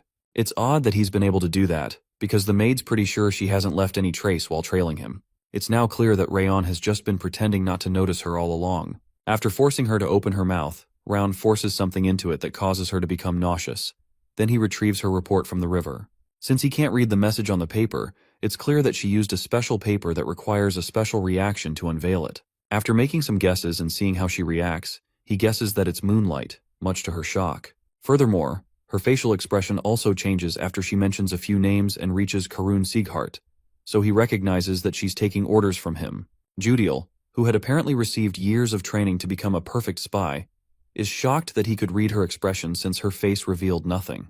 It eventually dawns on her that the substance that he gave her, which is making her burn up so much, is a rage worm. In a flashback, Judiel is tasked by Lord Karun to enter the annex to provide all possible information about Rayon and Sylvia, with many rewards promised. In the present, she asks him if he fed her a rage worm. Rayon, surprised that she knows about the rage worm, expresses his surprise. All attempts from her end to vomit it don't work. The thing is, the rage worm allows access to the host's location and emotions at all times, and it also causes a bitterly painful death when the feeder chooses so. Furthermore, Rayon figures that she must be a spy from the Palace of Warriors who had been placed in the annex 7 months ago after the discernment ceremony. A look of horror sweeps past Judiel's face, as this is now the easy task she had envisioned. It was supposed to be an easy task to gather information on a mere child who is also an invalid, and Sylvia. She had not been able to guess that there would be such a monster at the annex. Due to fear of death, she offers to change the report immediately and falsify the entire thing. But Rayon doesn't take the offer because the truth will eventually reach Karun's ears, and it would only prove her incompetence. With an eerie look on his face, he tells her she'll become a double agent from this moment on. Her job is to give Karun information that he would have learned anyway, and conceal any important knowledge he has no access to. But in turn, she has to give Rayon every critical piece of information about Lord Karun, so Judiel eagerly agrees. The smile that develops across Rayon's face would make you think they're discussing over a cup of tea. He immediately asks her to provide some useful information the next time they meet and leaves. As he walks away, Wrath doesn't seem to believe that Rayon had been able to summon a rage worm since they've been together all along. It turns out that Rayon never gave her a rage worm because he finds it repulsive, and he just used a poison that temporarily causes intense pain. The question of how he read her mind comes up, and he says information can be gathered in different ways, and he has his ways. It's so shocking that even Wrath calls him a monster. Over time, Rayon turned his focus to creating his aura, and the time came to eventually return to the training grounds. Despite giving his all to developing aura, he couldn't achieve his goal before it was time to return. Upon reaching the training grounds, the number of people present reveals that only about 42 children passed, and it proved that Liamir was serious about leaving just a quarter of the trainees. Runan soon reunites with Rayon and they both just stare at one another for a short while, which creeps out Wrath a little bit. In a flashback, at the main house of the Slorn family, Runan's mom had asked her if Rayon had helped her with her training, to which she affirmed. When her mother asked her if she thanked Rayon for his help, she says she didn't because her father said not to talk to boys first. Eventually, her mother lectures her on the importance of receiving help regardless of gender because it's polite and expected. In the present day, she finally thanks Rayon, and it catches him off guard. Wrath wonders why she's acting like this out of the blue, and Rayon doesn't know either. Eventually, Dorian shows up again. He soon starts complaining about how he thought he would die when they were temporary trainees. But now that they're formal trainees, he spent the whole break having nightmares about how much harder things could possibly get. His yammering eventually starts to get everyone tired, and he even commends how much better Rayon's result was compared to Warren's. Little did he know that Warren was standing right behind him, so he screams and falls on the ground after seeing him. Warren soon walks up to Rayon, and a moment of silence passes. Out of nowhere, he bows and acknowledges that his behavior the previous week was terrible, and he accepts his loss. Eventually, he adds that this doesn't mean he's giving up because he'll face him again no matter what. Everyone remains stunned by what had just happened as Warren walks away. To Rayon, it's surprising that a 13-year-old kid could recognize his mistakes, and that seems to be him living up to the Sieghart name. Instead of respect, all that it elicited from Wrath is an outpouring of rage that they need to beat the insolent kid and gouge out his eyes because he doesn't know his place. Shortly after, Liamir shows up and greets the kids. After congratulating them on formally becoming trainees, they're informed that proper training begins immediately. They're also going to be keeping to the basics as usual, with a couple of additions. While they're talking, a nearby door slams open, and a strange girl appears in the field. She soon starts to say curse words too big for her age about how the door wouldn't open. Dorian freaks out as it seems he recognizes her, so Liamir declares that she isn't one of his trainees, but she flunked out of the last batch. Apparently this girl will be joining them for the new batch, and her name is Marta Sieghart. She has a pretty mean look on her face, and she soon interrupts Liamir again, despite him trying to introduce her as a nice girl. Her first agenda is to call out the person who placed first in the last batch because she can't stand someone weaker than her over her head. She offers to fight whatever brat took the title the last time. The crazy girl demands a fight right on the spot, so Rayon steps out since she asked for the best student from the last batch. He doesn't look like the best to her, but she chooses to fight him regardless. The voice of Warren comes from behind Marta, and he asks why she's showing such disgraceful behavior. His words result in a confrontation by Marta, who goes at him head-on and threatens him to watch his trap, so he doesn't die from flapping his lips like that. After he asks her if she's defying Rayon's clear win that was recognized by the chief instructor and Lord Sieghart, she refers to the fact that she heard he also threw a tantrum about it, so he has to let her do hers. When Warren publicly says he doesn't want a repeat of his pathetic behavior, it's clear to everyone that something seems to have changed about Warren. Shortly after, Runan gets between Marta and Rayon and tells her to go away. In Marta's mind, they all seem like a happy family and a band of losers, so she decides to leave them alone and let them have their way. In fact, she only turns around to distract them, and she soon executes her actual plan, which is to lunge toward Rayon while they're not looking. Before any of them can react, she goes in for the kill, but her attack is easily blocked and dodged, much to her surprise. In response, Rayon reacts with his own killing punch, which she fortunately manages to block, but the impact throws her backward. A look of satisfaction crosses Lemaire's face, and a look of shock crosses Marta's face based on how quickly Rayon was able to react to her attack. Infuriated, she heads back toward Rayon, but Lemaire holds her down. It's also a bit surprising that Lemaire was able to move from where he is to where she is in a split second. Finally, he jokingly tells her that it's not nice to ignore him, and he knows that they don't think highly of him, but treating him like he doesn't exist hurts his feelings. Apparently, apart from Runan and Warren, Rayon hasn't even learned to use his aura, so Lemaire suggests that they can fight all they want once he learns it, which eventually causes Marta to concede. After they settle, Wrath overreacts and demands to know why Rayon let her go after she attempted to hit him, and suggests that he tears her to shreds and encases her in ice for a millennia. Rayon exposes his plan to avoid violence for some time, until when she has something he wants, then he'll wager the title of the top trainee for it. He asks Wrath to be patient and promises something far more satisfying down the line. Later on, the kids are trained on their stance, and they get a 10-minute break. Warren, who is focused on the basics, considers the fact that it's not so easy. So far, he's been able to learn the second form, which wasn't difficult, but he had issues with the third form, which is more convoluted. The interesting thing is that Rayon, on the other hand, learned all 7 forms in less than a month, while it took him a whole month to learn the 7 forms first. His worry is that they'll be going into swordsmanship classes together. Warren doesn't seem to be the only one feeling the pressure, so he asks Marta, who seems to be struggling, how she's coping. She curses again, certain that Rayon is learning fist techniques for the first time here, but is somehow picking them up so quickly. Unlike Warren and Runan, Rayon didn't receive any training ahead, and the worst part is that he has the curse of frost, but somehow he can still train all day. The realization infuriates Marta more, and she tells herself she can't fall behind.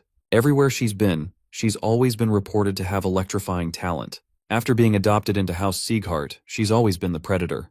She overtook those so-called prodigies of the main and branch families, and laughed at their despairing faces, since she was the real prodigy. Unlike that time, she now feels so nervous that she can't stand it. At the end of the day, one of the workers on the training ground commends Marta's good work that day. She barely pays any attention to him, but he stops her to tell her that despite Rayon's recent achievement, it's impossible for him to defeat her now or ever. When she asks him to elaborate on what he means, he reminds her that Rayon has a critical weakness that he can never overcome. While Rayon practices his sword training, he's approached by some boys who have a question for him about the sword stance. While the boys watch him make a demonstration, they consider how incredible his technique is. In contempt, Marta commends the fact that Rayon made it to the same swordsmanship class she is in such a short time, and says he may even be called a prodigy. However, she intentionally points out how terrible his mana sensitivity is, which means all his sword talent will go to waste since he can't use mana. She jokes that he could end up as an instructor at best, and the entire training hall goes silent, which is exactly the response Marta wanted to get. Her plan was to point out that after 4 months, Rayon has failed to learn to use his aura. In retrospect, the butler had told Marta about how terrible Rayon's talent for aura is. He recounts a story that had occurred before her adoption at the first discernment ceremony, about how the Sword of Discernment had shown that Rayon's mana potential was incredibly low. To add to that, he's presently the only trainee on the 5th training grounds unable to use his aura. The man speculates that the highest-ranking mana cultivation technique that anyone can earn from a bronze medallion is a mid to upper one, which is only slightly improved from the entry-level lined cultivation technique. Since Rayon seems to have failed to master it, his mana talent seems to be at the lowest rank. This news gladdens Marta, who figures that his sword and fist techniques would still be inadequate to allow him to become a proper warrior if he lacks the potential to use mana. In truth, one of the things that's pissing her off is that a failure like Rayon was able to counter her attack. While she's rejoicing over the low blow she just landed, she spots Runan glaring at her, and she asks if she has something to say. Runan forces her to leave the training hall. That evening, after training for the whole day, Rayon decides to call it a day. He enjoys the training because, in his past life, he didn't learn martial techniques and has only learned what he needed to survive and assassinate. Now, developing himself through martial arts seems so fun. As he usually does, Wrath is enraged that Rayon did nothing while Marta taunted him in the training hall, but Rayon pretends to not have heard that she was talking. He reminds Wrath that there's nothing to get out of fighting her now, as he had said earlier. Suddenly he hears a knock on his door and opens it to find Runan there with a box. He's surprised to see her there, and is more surprised when she opens her box to hand him a small brown confectionery to eat. He's not certain what it is and she urges him to eat it. His better senses as an assassin remind him that he shouldn't eat it, but he doubts that she'd give him anything that would hurt him. Upon consumption, he's shocked by how well it tastes, and even Wrath expresses that he's never experienced such sweetness like this, even in the demon world. The two of them start to go on a frenzy about how sweet it is, and Runan finally tells him that it's called Orb Ice Cream. When she turns around to leave, Rayon tries to call out to her, but she doesn't turn back. While Wrath demands for her to bring another, the thought on Rayon's mind is if she came because she was worried about him. Runan loves sweets as one would expect from a child, and it seems she had given him the last orb ice cream she had. The thought of her kindness brings a smile across his face, and he reasons that he has to return the favor. Shortly after, Rayon returns home, and he gets extreme motherly love after it seems he's been gone for months, but he's in fact been gone for a week. After Rayon reads through the monthly report Judiel plans to send to the Palace of Warriors, he asks her if she's gotten any intel from them. Apparently, there's really been nothing, except from a stronger order to investigate Rayon more closely after the pace at which Rayon was learning martial art techniques was revealed, but that seems to have reduced after his inability to use aura was revealed. It also seems like Lord Karun has lost interest in Lady Sylvia. Curious, Judiel asks Rayon if he's intentionally avoiding learning to use his aura. Instead of answering her, he asks her the same question, which makes it clear to her that it's not in her place to ask. The truth, as revealed by Wrath, is that Rayon is just having a difficult time learning to use aura, and he considers this an unfathomable and pathetic plight that he would never suffer. In response to that, Rayon goes to train to increase his chances of manifesting his aura, and Wrath calls him a monster. The only odd thing is that Rayon runs into Instructor Lemaire playing with some birds when he steps out to train. When Rayon asks what he's doing in his backyard, Lemaire replies that he's here to give him some specialized training about elements. The next morning, Lemaire ends up taking Rayon up a mountain. When he protests that they're supposed to be learning about elements, Lemaire reminds him to trust the process. It also doesn't make sense that this is a good place to learn about aura elements. Finally, Lemaire recalls the day he used his senses to inspect Rayon's cultivation technique. The aura he saw resembled flames as fierce as lava, and its strength was on another plane from other cultivation techniques. It wasn't trying to erase the chill built into Rayon's being, but it was attempting the extraordinary by accepting it side by side with fire. Apparently, if Rayon learns this cultivation technique properly, it would be something else. They eventually reach a good spot, which in Rayon's mind is just the middle of the forest. Eventually, Lemaire releases a blinding amount of spiritual force that shocks Rayon. Apparently, the wind Rayon is feeling on his skin is a wind as sharp as the edge of a blade. Apparently, there are different kinds of wind, ranging from warm to cold to sharp. Because he wanted a wind sharp enough to cut anything, he found just that. And now it's Rayon's turn for discovery. But this time he's going to be thinking hard about the flames he wants, since his mana is flame-prone.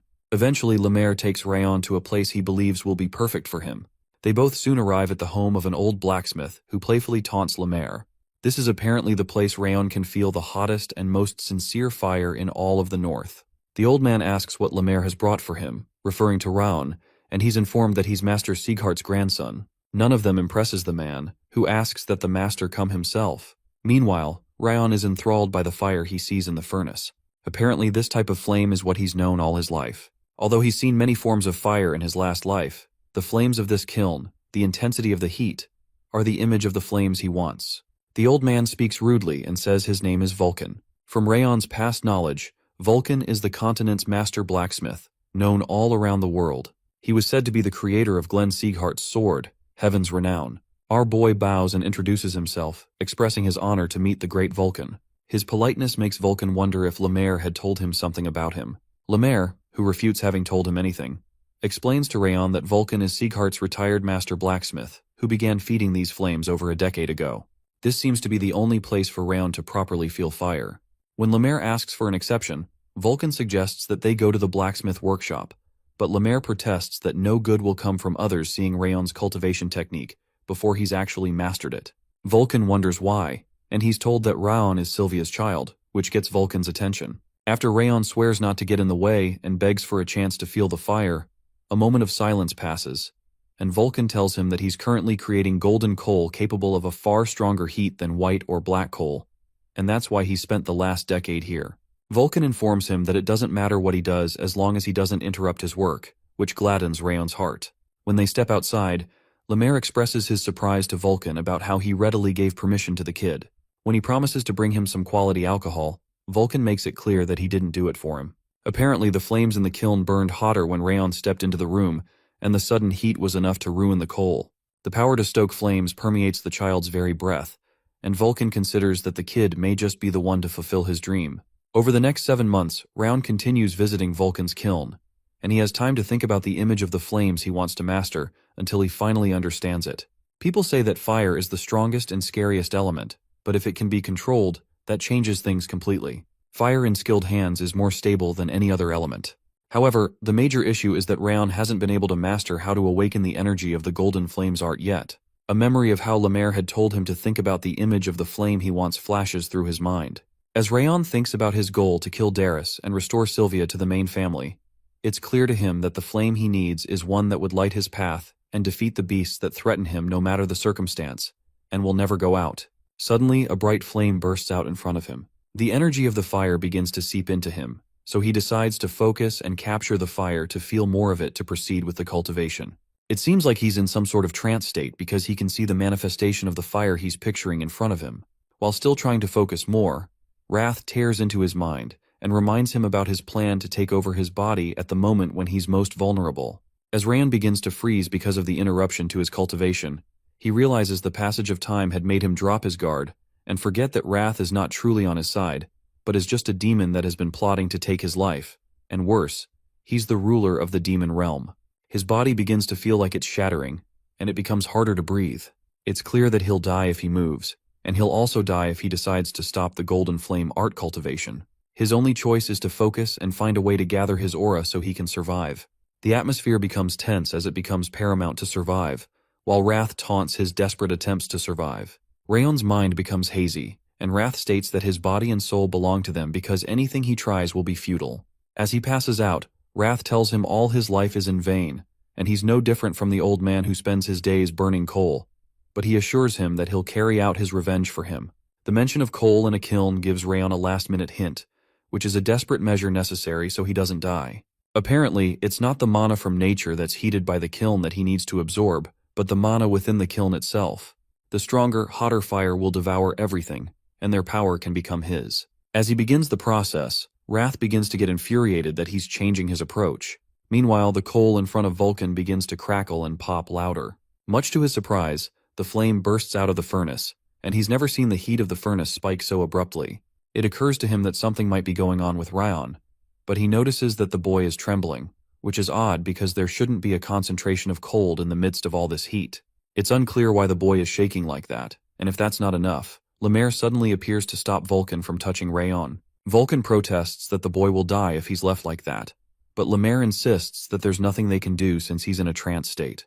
Apparently, if the boy feels so much as a slight pressure, he'll cough up blood and die. There seems to be frost scattered all over Rayon's body from the chill he's experiencing, but there seems to be nothing at all that either of the men can do to help him. Lemaire silently hopes that Rayon doesn't die.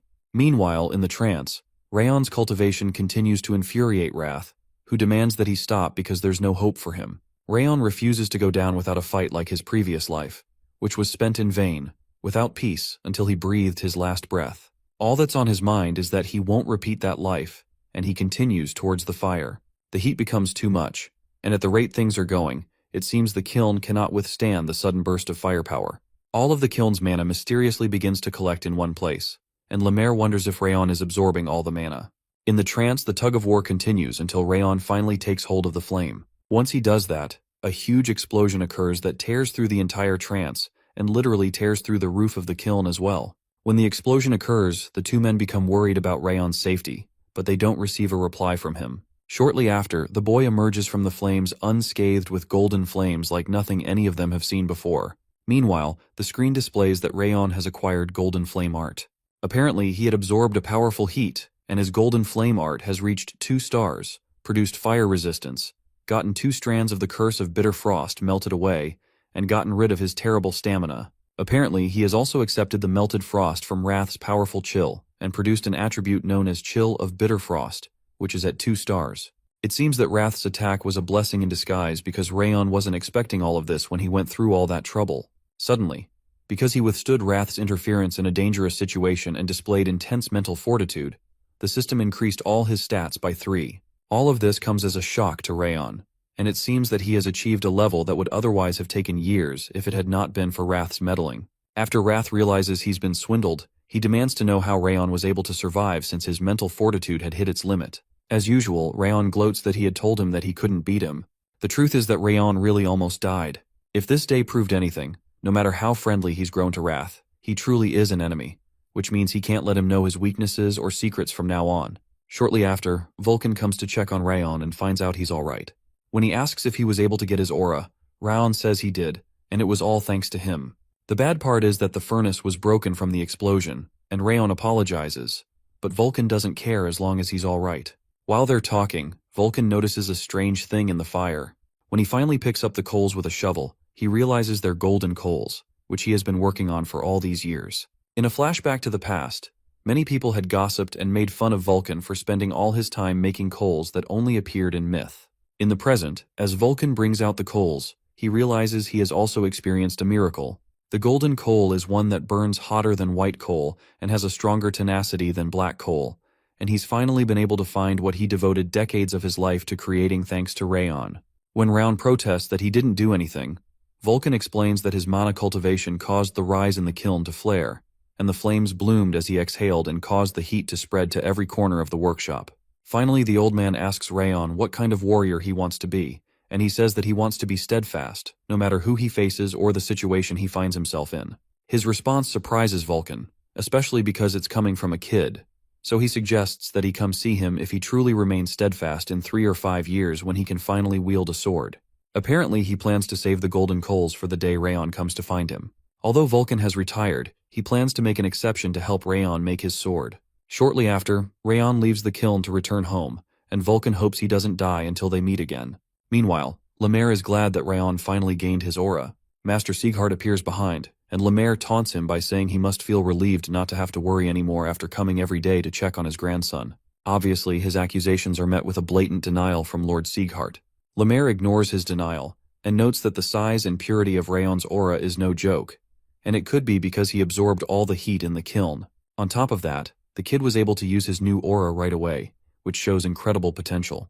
Apparently, there's something else that the Lord noticed, and that is how Rayon took the yoke around his neck and made it his own. At the 5th training grounds, Runan seems to be patiently awaiting Rayon's return with a box of chocolate in her hands. Meanwhile, there's much rumor going around about how Rayon hasn't been able to make his aura for 7 months, and how Lady Marta should take the top title because it seems Rayon isn't as important as he seemed. Runan doesn't like all the rumors she's hearing, and she thinks of a way to help him, also considering her mom's advice to return the favor for people she's thankful to. After much waiting, Rayon returns to the training ground after several months, still having his usual arguments with Wrath about why he couldn't defeat him. To his surprise, the first person he runs into is Runan, who gives him a box full of orb ice cream. Apparently she's worried that he's not been able to cultivate his aura, so she tells him to chin up. While Rayon thanks her for the ice cream from last time, a whiff of a refreshing scent that Runan always picked up from him hits her.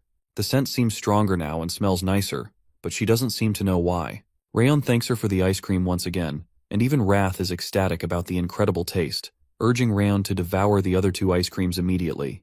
To Rayon, that's not a good idea because he considers that she's giving him a snack she really treasures, so he berates Wrath to stop acting like a child. Instead of taking more, he just closes the box, which shocks Runan, who had expected him to take more. When he refuses, she asks him if he feels cheered up, and he affirms, which makes her blush. His response gives her great joy, and she walks away happy, but Rayon is amused by how mysterious she seems sometimes. When the students gather to be addressed, they're told that they're going to switch up the training regimen to something special in a month, since they're all pretty tired of doing nothing but training. Apparently they've been working on the basics and cultivating mana for 7 months, so it's time to start heating up the cores. The declaration elicits surprise from the students, who are surprised that they're doing that so early. Lemaire elaborates and says they'll start sparring next month, and that statement brings much joy to Marta, who had been looking for an excuse to fight all along. Apparently, the outcome of the spar will affect their graduation and they'll be ranked accordingly. Because of this, they're urged to put their all into preparing for the next month. As usual, Marta rudely interrupts and asks what they'll do about their friend, who still can't make an aura and has fallen completely behind, referring to Rayon. As the students begin to murmur, Lemaire quiets them down by informing them that this friend has fortunately been able to make an aura, much to Marta's dismay. The information surprises her, and she wonders when he was able to make one. Although stunned, she turns around and taunts him for taking so long to create his aura. She reminds him how she told him that she doesn't take orders from anyone weaker than her when they first met. Apparently, she's been pretty patient to let him wear a title he doesn't deserve, but all of that will change because she plans to end him when they get a chance to spar. Warren's hand creates a dividing line between Marta and Rayon. He asks her to step back because there's no honor in planning to spar with him in a month's time, when it hasn't even been a full day since he acquired his aura. In response, Marta makes a derisive comment about Warren's views about honor, stating that honor is given to those who deserve it, especially since the other loser picked up their aura within a month. But it took their valedictorian over half a year. More murmuring continues as she states that 7 months was enough to make an aura with a high-ranking technique, which just proves that Rayon doesn't have a talent for this. She tells everyone that a warrior who can't use an aura will never be famous, no matter how talented he is in swordsmanship. She even speculates that the reason the instructor suggested a spar is because he wants to create a new ranking because the old one was faulty, but Lemaire doesn't give a direct response. To Marta, Rayon has held on to the title of the top trainee for quite a while, considering his skill level, and it's time for him to step down.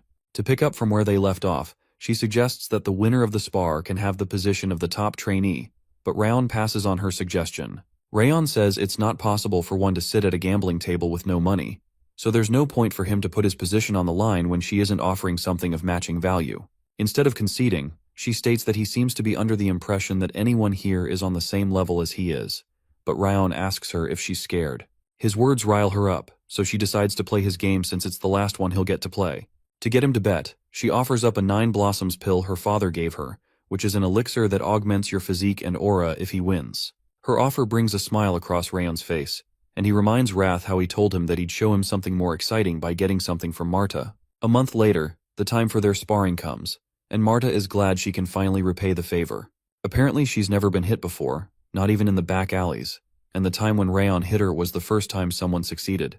8 months later, she finally has the opportunity to pay him back for that humiliation. Since Rayon has only learned to use his aura for a month now, she's certain that sparring him will be a walk in the park since she's been using her aura for 3 years. It's clear that he's a twerp that has no potential, but she recalls that she still has to ensure he gets stronger fast because there's someone she has to rescue. As she steps out with the certainty that today is Rayon's end. On the day of the match, the other kids are told to watch the fight, as that can be helpful for their sparring and help them plan their own sparring. The first set of people to be called up are Warren and Dorian, but Dorian immediately forfeits even before they start, which surprises Lemaire. His excuse is that he doesn't feel very good because he's feeling very sick and didn't get a wink of sleep. Wrath, grumpy as usual, says Dorian's head would be rolling on the floor right now if he were his subordinate. It's quite clear to Lemaire that Dorian is making things up, so he urges him to try it out because he's still going to get something out of it even if he loses. The sword fight soon ends, as Dorian ends up on the ground and he surrenders. Meanwhile, Lemaire points out that Warren still doesn't have his emotions under control, and would have won the fight within 5 moves if he fought properly. Warren, on the other hand, expresses his frustration with Dorian, who just kept running all through the fight and didn't fight at all. The next people called out are Runan and Crane, the same Crane that had issues with Rayon earlier. When the fight begins, Crane quickly goes in for the first attack, which Runan doesn't dodge but just counterattacks with her own sword. Her counterattack causes his sword to fly out of his hands, shocking him. Before the fight can go any further, Lemaire stops the fight and gives some assessment. He points out how Crane is too tense and needs more flexibility when holding his sword. Runan, on the other hand, had a great counterattack, but didn't allow her aura to reach the end of her sword.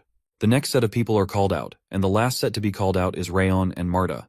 On the field, both fighters hit swords against each other in a frenzied fight.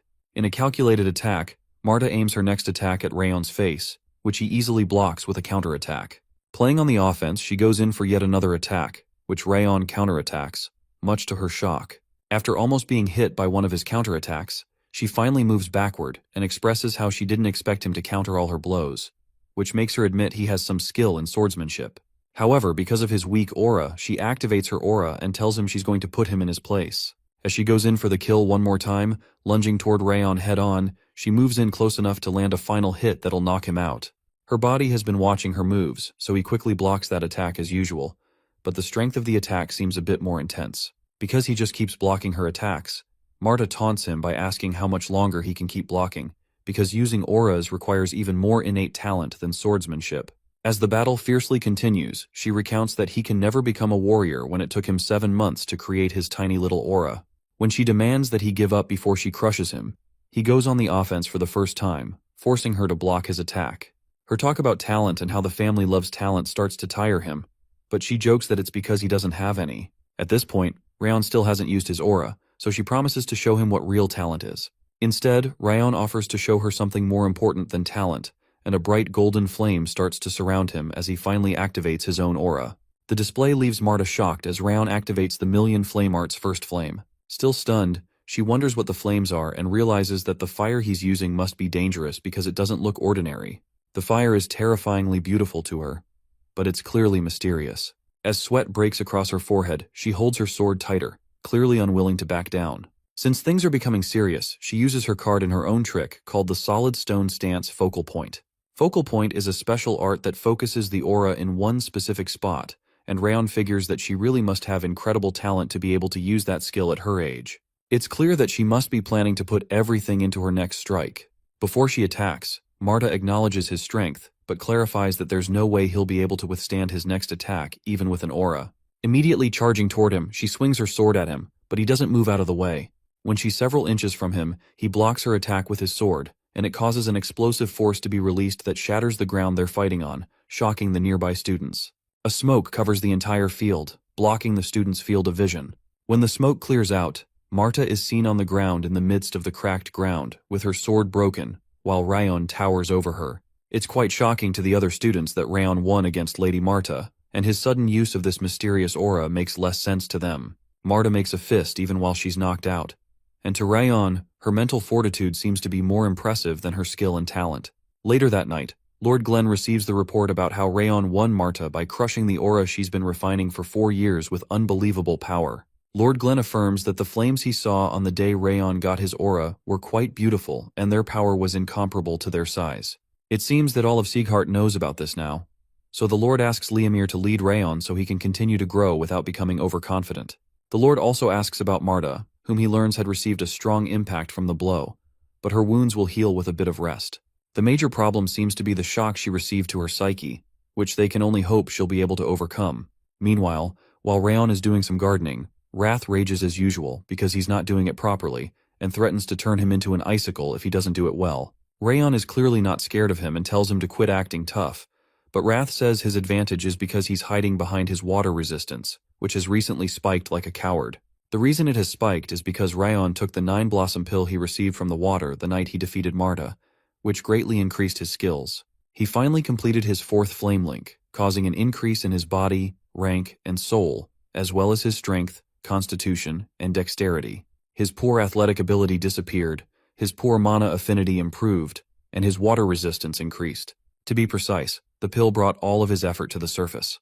A lot of things increased, but the one that stood out was the water resistance, which went up to 4 stars. Thanks to that, he's been able to brush off most of Wrath's rage as cute tantrums. Today is his last day off, so he decided to come home to check on the flowers and take a break. While he's working, Wrath continues to mouth curses and correct him about the right way to thin the soil. As Wrath continues to complain that he should use his hand instead of a spade to ensure the nutrient-rich dirt reaches the flower, it makes Rayon wonder how he knows so much. Apparently, Wrath had filled a flower bed with ice flowers while he was in the demon world, which caused other demons to praise him, and he won't shut up about it. Out of nowhere, Marta appears, and Rayon asks her what she's doing here. Instead of speaking, she just keeps sizing him up and wonders how childish it is for him to be gardening, even though she knows he doesn't usually act his age. Suddenly, she declares that she'd like to fight him again. Rayon thinks it's pathetic that she can't accept her loss, but she protests that she's only here to find out how she ranks. To her shock, he asks her what he'll get out of it, since the loser should bring something if she wants to challenge the winner.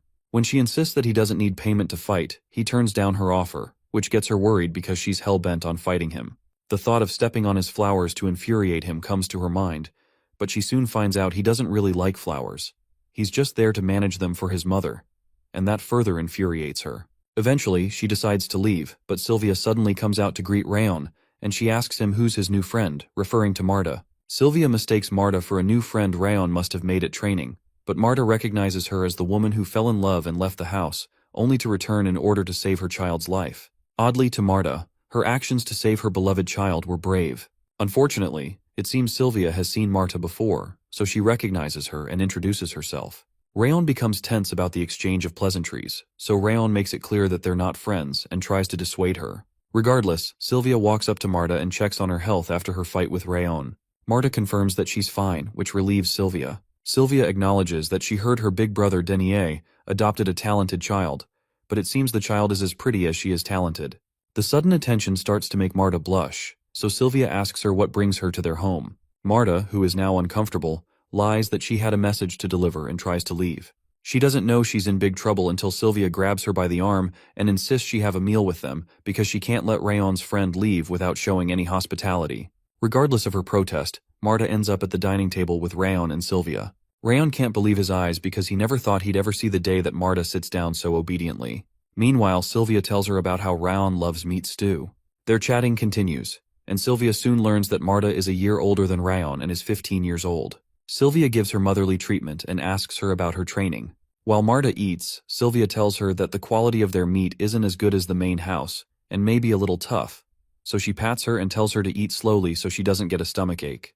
Those words from Sylvia remind Marta of something her mother used to say to her when she was much younger. After she's done eating, she thanks Sylvia for the delicious meal and proceeds to leave. Sylvia, who is glad she enjoyed the food, professes that she hopes that she and Rayon stay good friends. Meanwhile, Rayon still can't understand why Marta is acting so calmly when she had just come to pick a fight with him moments ago, and he's certain she must have hit her head.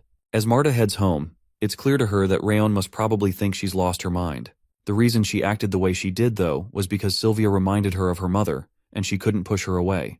Eating with Sylvia was like the times when she used to eat with her mom. Marta had made a promise to herself after her mom was kidnapped by some witch-blood church bastards, and she got adopted by Denier that she would never lose until she found her again. She's been able to keep that promise all this time and never lost a single fight until she lost to Rayon. The Siegharts adopted her because of her potential, and they just might kick her out if she loses this severely. Even though her father, Denier, is a gentleman, she wonders if that's all a facade, and she'll lose her only hope of finding her mother again. Pain courses through her body as she thinks about how she never should have lost to Rayon. When she enters, one of the workers named Camel informs her that Lord Denier wrote her a letter and he's been waiting to deliver it to her. Sweat breaks across her face as she wonders if the letter is about the spar. Upon opening the letter, Denier congratulates her on her first loss and says a single loss doesn't mark her as a failure, and she doesn't need to worry.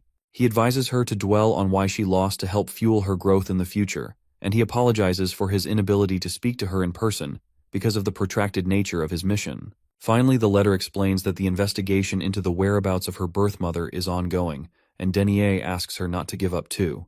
In response, Marta asks Camel to help tell her father that she's really grateful for his message. As she moves inside, she considers her dramatic loss to Rayon.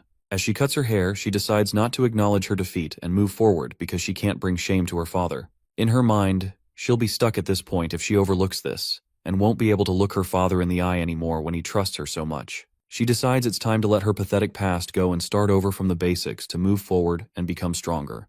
The next day, at the training center, the student seems surprised by Marta's behavioral change when she suddenly goes to meet Rayon to tell him that instead of giving a half-hearted apology for always picking fights with him, she'll follow her own words that the losers would have to follow the winner's orders. She leaves Rayon stunned because he didn't expect her to follow through with her words.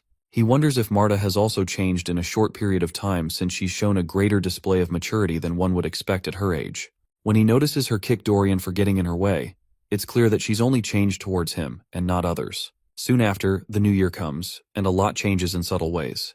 Contrary to everyone's expectations, Marta continued to listen to Rayon, and only him. Warren learned how to lead the trainees in a far calmer and level-headed manner, and Runan's sword grew sharper and more precise. Meanwhile, Rayon continued to train like his life depended on it. In one of their practices, Rayon does the new riverwalk technique so well that the students are shocked that he's already mastered it when it's been a few hours since they started learning it. His speed intrigued Lemaire so much so that he had to report the situation to Master Glenn. It seems to him that Rayon mastered the technique through visualization, which is quite unbelievable. Lemaire's continual rambling ticks off Lord Glenn, and he asks if he's his butler and why he always talks about Rayon every time they meet. Lemaire doesn't take his comment to heart because he's certain that Lord Glenn is also interested in the stories. From the top of the mountain, the frantic movement of many of the staff of the main house is evident, which makes Lemaire wonder if they're preparing for something. Lord Glenn informs him that some envoys from the Kingdom of Owen are expected in a few days, and that's what they're preparing for. The Kingdom of Owen is a member of the Six Lords, located at the center of the continent, and one of the few powers maintaining a close relationship with the Syaghearts, who are known for isolating themselves. It is a kingdom of knights that values warriors and sword arts. The representative of the incoming envoy is supposed to be the third prince, but in reality, it will be a man called Duke Tartan, whom Lemaire recognizes as a psycho. Lord Glenn instructs Lemaire that the trainees in all the training grounds have to maintain a sense of order, because the third prince will be accompanied by Owen's knights in training, and they would want to observe the trainees and instructors. Based on this, the Syaghearts can't be seen behaving disgracefully. This piques Lemaire's interest because the third prince of Owen is apparently around the same age as Rayon, and he considers that this could really be an entertaining sight. His odd expression makes Lord Glenn worry that he's scheming something, but he can't place his finger on it. When Lemaire returns, he informs the trainees that they're going to be having sparring sessions with the knights in training from the Kingdom of Owen, in the presence of the third prince that same day. The trainees are shaken by the sudden information, but Lemaire reminds them that a warrior must be ready to swing his sword even if they just rolled out of bed. As the students murmur between one another, it's revealed that the Prince of Owen was supposed to go to the 6 training grounds and not to theirs, and they wonder why there's a sudden change. Apparently, a while back, Lemaire had secretly gone to meet the third prince after he had undertaken an unimpressive journey to the 6th training grounds, and he suggested that he come to the 5th training grounds if he has the time, promising to show him the real deal. It's clear that Lemaire had intentionally informed them the same day of the competition. Shortly after, Prince Owen and his knights in training step into the training ground, and the third prince, Greer du Owen, introduces himself to the trainees. As Rayon spots Greer, he's intrigued by how strong his force is for his age, and how incredible his presence is just from a glance. Lemaire, who is clearly trying to pin Rayon to fight against Greer, asks him if he's willing to spar with the prince. Meanwhile, Rayon figures that going against the prince might be a good way to test out the coordination between the riverwalk technique they just learned and their ignition sword arts. Rayon promptly agrees, which gladdens Lemaire, who dispatches 20 trainees from their end who would like to fight. Before they fight, Lemaire also informs the boys that he has bet his entire salary on them winning, so they better win or prepare to die if they lose. The students are shaken, but eventually gather to fight under Rayon's leadership. Before they start fighting, Rayon asks his teammates to look at their opponents' trembling hands, which exposes to them that their opponents are equally as nervous even though they're standing upright in their fancy uniforms. He reminds them that the intensity of their training is more than comparable to that of the 6 lords and the 5 demons, and that the blood and sweat they've poured into their training will surely show in their results. The confidence of the team soon rises after he gives his speech about how they need to give it their all and show their opponents what they're capable of. Because the Vanguard will be critical in raising the morale of the trainees and therefore requires a strong card that will certainly win, Raon makes Marta the Vanguard. When the Vanguard of the other team comes out, the trainees wonder if he's really their age because of his size. Marta, on the other hand, stands in front of him unfazed. The other Vanguard introduces himself as Tars and comments on how Marta has honed her juvenile form to its limits and wishes her a good fight. The gap in their physiques makes the other teammates wonder if Marta can really win against an opponent that size. But Marta, who is always cocky, informs Tars to stop with all the bull because she's going to win anyway.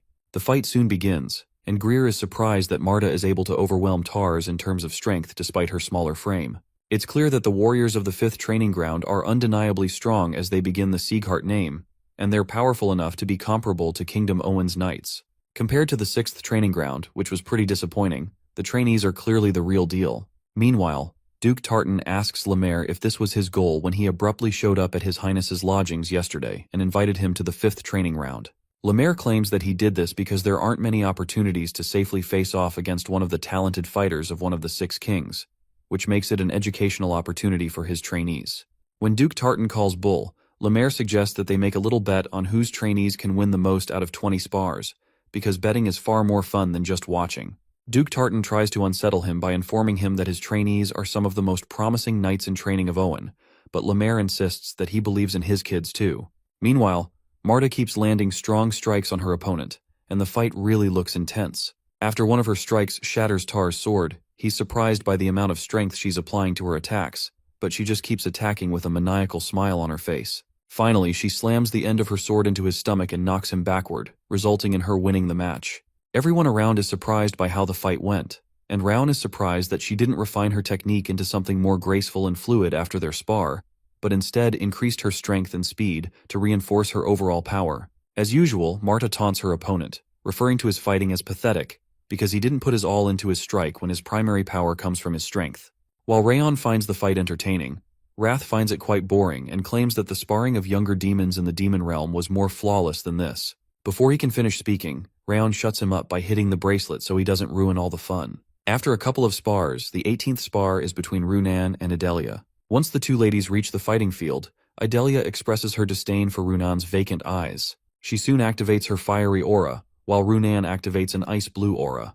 The fight soon begins and becomes intense, causing smoke to cover the fight arena from the sheer force of their clashes. Unknown to Adelia, Runan had found her way behind her while she wasn't looking, and quickly jumps towards her to land an attack. As she quickly turns back to perform a counterattack, Runan seems to fade away, to her surprise. As she wonders whether it was just an illusion, Runan appears from behind her again and puts her sword against her neck, catching her off guard.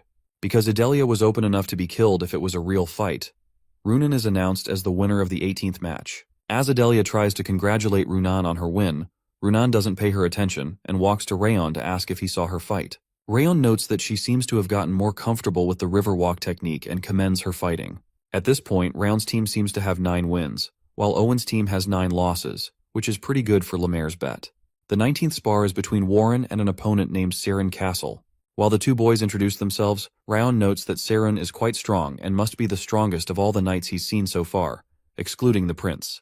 The fight soon begins, and both boys dash towards each other to land a strike. Both boys begin to clash swords, and Saren's power is similar to Warren's own, making it quite dangerous for either of them to let down their guard even for a second, due to their individual skill. Suddenly, as both boys strike their swords against each other, both their swords break, which results in a tie between both parties.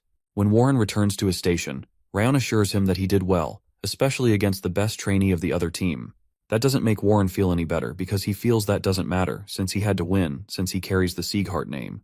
To comfort him, Rayon pats his shoulder and tells him not to worry because he's going to win the final round and recover the Sieghart honor. Rayon and Prince Greer step onto the fighting arena to have the 20th round of the sparring session. As they step out, Prince Greer is surprised that Rayon's energy is far more ordinary than he expected from the person he'll be sparring with. Out of curiosity, Greer asks Rayon if he's from the main family, and he's discontented that he's fighting a throwaway card when he learns he's from the branch family. Greer's previous intention was to battle either Runan, Warren, or Marta. To get a worthy opponent to fight with, Greer makes an offer with Lemaire to have a rematch with either Marta or Runan if he beats his opponent. Excited, Lemaire agrees with the offer as long as he warns. Greer even cockily asks him to get them to warm up because this fight won't last very long. To have enough strength to fight the real opponents, Greer decides to conserve his strength and avoid using his aura against the present opponent. Meanwhile, Duke Tartan wonders what sort of monster Rayon is, because he has so much of a hazy presence that he almost missed it. Lemaire is intrigued that he was able to notice it and wonders why he didn't warn the prince, who seems to think that Rayon is a throwaway card. Duke Tartan reveals that he's not warning him, because even though he's the future of Owen, he's never tasted defeat, so it would be good for him to experience a loss in a safe environment. However, Prince Greer is pretty strong, so it's apparent to the Duke that even a prodigious swordsman like Rayon won't be able to defeat him easily, but Lemaire doesn't agree. To settle their differences, Lemaire suggests another bet, and it seems like he's addicted to gambling. The bet is that Rayon will finish off Prince Greer in 5 moves. While they're still deciding on the bet, Rayon activates his aura, shocking Prince Greer. Even the Duke turns around in shock as he watches Rayon dash past the prince and land a staggering blow by his side, causing him to collapse. In just a few seconds, the fight is already over, and it's clear that there wasn't any reason to bet on 5 moves. It suddenly dawns on the prince that he had misjudged Rayon, and there's a good reason he came out last. It's because he's the real deal. Duke Tartan finds it hard to believe that Rayon is just a trainee because he's already mastered his steps and sword technique. As Rayon walks away, Prince Greer protests that he's not finished yet. As Lemaire tries to explain that the spar is over, Greer insists that he didn't use his full strength and would have gone all in from the start if he knew. While he's still talking, Marta calls him a effing loser because he's whining instead of acknowledging his loss. She adds that he reminds her of another loser she knows, referring to Warren. When Prince Greer recognizes her as the warrior who fought as the vanguard, she says she can't help but speak harshly, and he can pack his crap and get the heck out if he's not ready to get cussed. Her statements rile up Idalia, who asks her what audacity she has to speak to royalty in that manner, but Marta spells it out that she's a member of the main family, and he has nothing on her. Lemaire quickly settles their headbutting and asks Rayon if he would like to have a rematch. Rayon's response is that the outcome of the fight has been decided, especially since there was a wager on the fight, and there's no reason to continue to keep fighting. Out of nowhere, Prince Greer acknowledges his loss, especially because he failed to discern Rayon's ability and dismissed him before they even began their match. Greer expresses that he's ashamed of his own behavior and rips his sword, pleading with Rayon to fight him once more because he'll regret it for the rest of his life if he leaves like this. After he pleads some more, Rayon is taken aback by his humility when he had merely thought he was an arrogant prince, so he decides to accept his offer to fight once more. They soon get ready to fight again, and it's clear to Greer that he failed because he recognized the powerful opponent he was up against. This time he decides to go all in and releases a strange outburst of aura. The outburst surprises Rayon and even Marta, who didn't know prior that he carried so much potential. Despite Duke Tartan's protest against the prince using the stance, Greer decides to go ahead because he wants to fight with everything he has. As if on cue, Wrath comes to taunt Rayon on his inability to recognize that his opponent was hiding his strength. Meanwhile, Rayon looks unfazed, certain that he can still win. When Wrath calls Bull, they both have a wager where Rayon gets +4 points if he defeats the third prince, who now has a greater aura and more developed physique, but gains 10 points of Wrath's rage if he loses. The boys soon begin sparring, and Prince Greer dashes forward to land the first attack. The attack is so fierce that both fighters' swords and auras crash into one another in a frenzy. The resulting explosion is so great that it covers the field of vision of the onlookers. The fight continues fiercely, and it dawns on the prince that Rayon is not losing any ground even though he's fighting him with his full strength. Eventually, he decides to put all his energy into one defining strike, and starts to draw all his energy into his sword. Rayon immediately recognizes the technique as the Perez sword technique that's only passed down to the future of the Kingdom of Owen. From the energy emanating from Greer, it's clear that it's his finishing move, and he must be planning everything into his next strike. Because he's also stubborn, Rayon decides to meet him fire for fire. So far, Rayon has managed to memorize all the moves that the prince has performed. He decides to use the Million Flames Art's first technique, the spin step, which surprises Prince Greer. The fiery golden aura makes Greer quickly respond before he's hit. Both fighters advance toward each other, one with a fiery aura and another with an ice-like force. As they reach the middle of the field, their swords and auras clash. Somehow Greer manages to push his opponent's aura back, and he's certain that he's stronger. Rayon, on the other hand, seems to be having a harder time with this next round. Regardless, he doesn't give up and pushes back with another loud strike. The strike is so strong that Greer's sword shatters upon impact. To his dismay, even his aura is pushed back, and Rayon dashes behind him and lands his strike. Once again, the prince crashes to his knees, and Rayon is announced as the winner. In his crouched position, the prince can't believe his eyes because he was certain that he had the advantage in strength and speed. Oddly, with a smile on his face, he realizes that Rayon must have a step technique to be able to counter his aura. This loss makes Prince Greer realize that the saying that the world is vast is a true one. He walks up to Rayon and thanks him for helping him learn so much from their second match, and acknowledges his loss this time. Rayon responds warmly, stating that he's also learned a lot too, and Prince Greer apologizes for being dismissive at first. When Greer learns that he's only 14 years old, it amuses him that he lost in technique and attitude to a swordsman younger than he is. Out of nowhere, Prince Greer hands Rayon the golden medallion around his neck. Rayon is hesitant to receive it, but the prince insists, explaining that this is proof that he will grant any request that he makes of him, regardless of what it may be.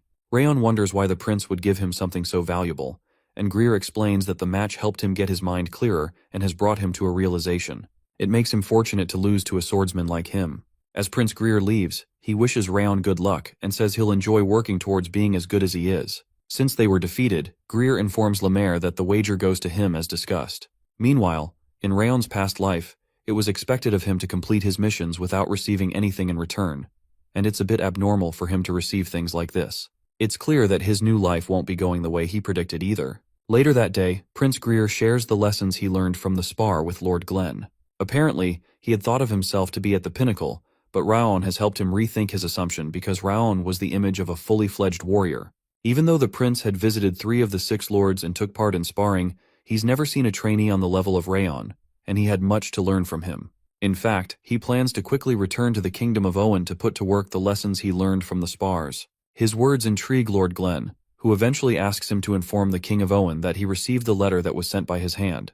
Shortly after, the prince and his envoy return to their kingdom. On their way, Duke Tartan refers to how Prince Greer used the power that he had hidden, as well as how the Perry's sword art may have been a bit excessive for the situation, because it would have been better to keep some of it hidden. Oddly, the prince agrees, and Tartan also disagrees with the fact that he gave Rayon the token. Prince Greer doesn't agree with that part, especially because Rayon was very gracious to him even after he had rudely dismissed him, and it was necessary to reciprocate such courtesy. Pointing out Rayon's display, which was on the level of a special technique, the prince reveals that his gift was an investment of sorts. The surprised Duke asks him what he means by an investment, and the prince points out that Rayon will surely become a warrior whose name will be known throughout the continent if he can display this level of power and fortitude at such a young age, even if he's a member of the Branch family.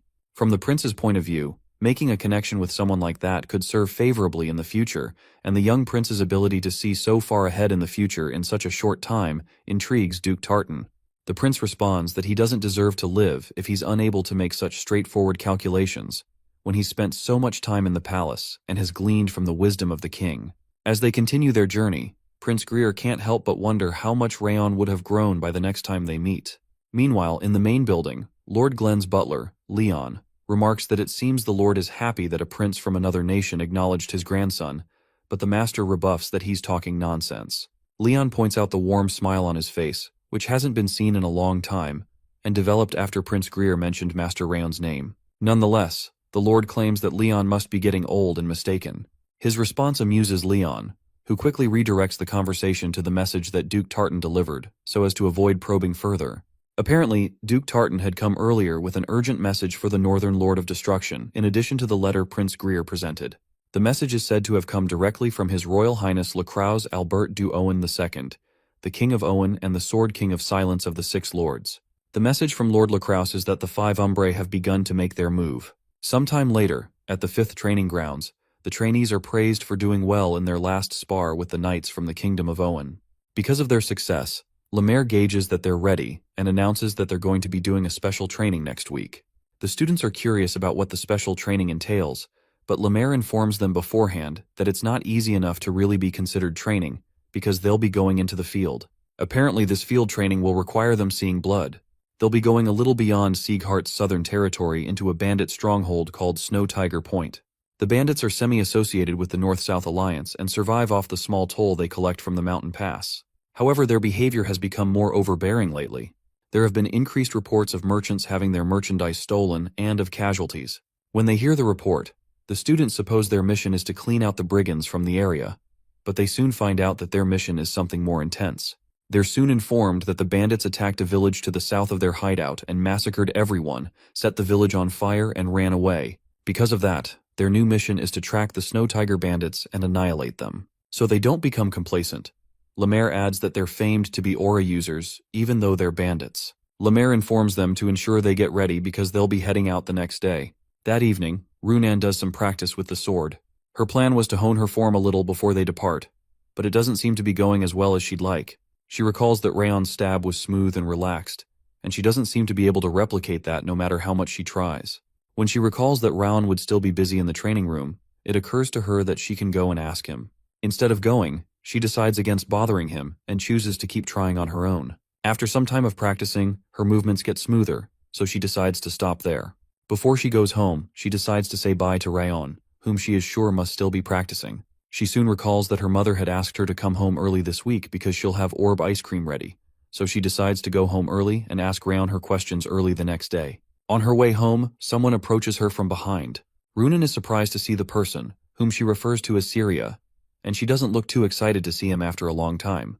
The man's name is Syria Sleorn of the Vassal House. He notices her sour expression, and jokingly asks her why she's looking so sour after not having seen her big brother for a long time, which hurts his feelings.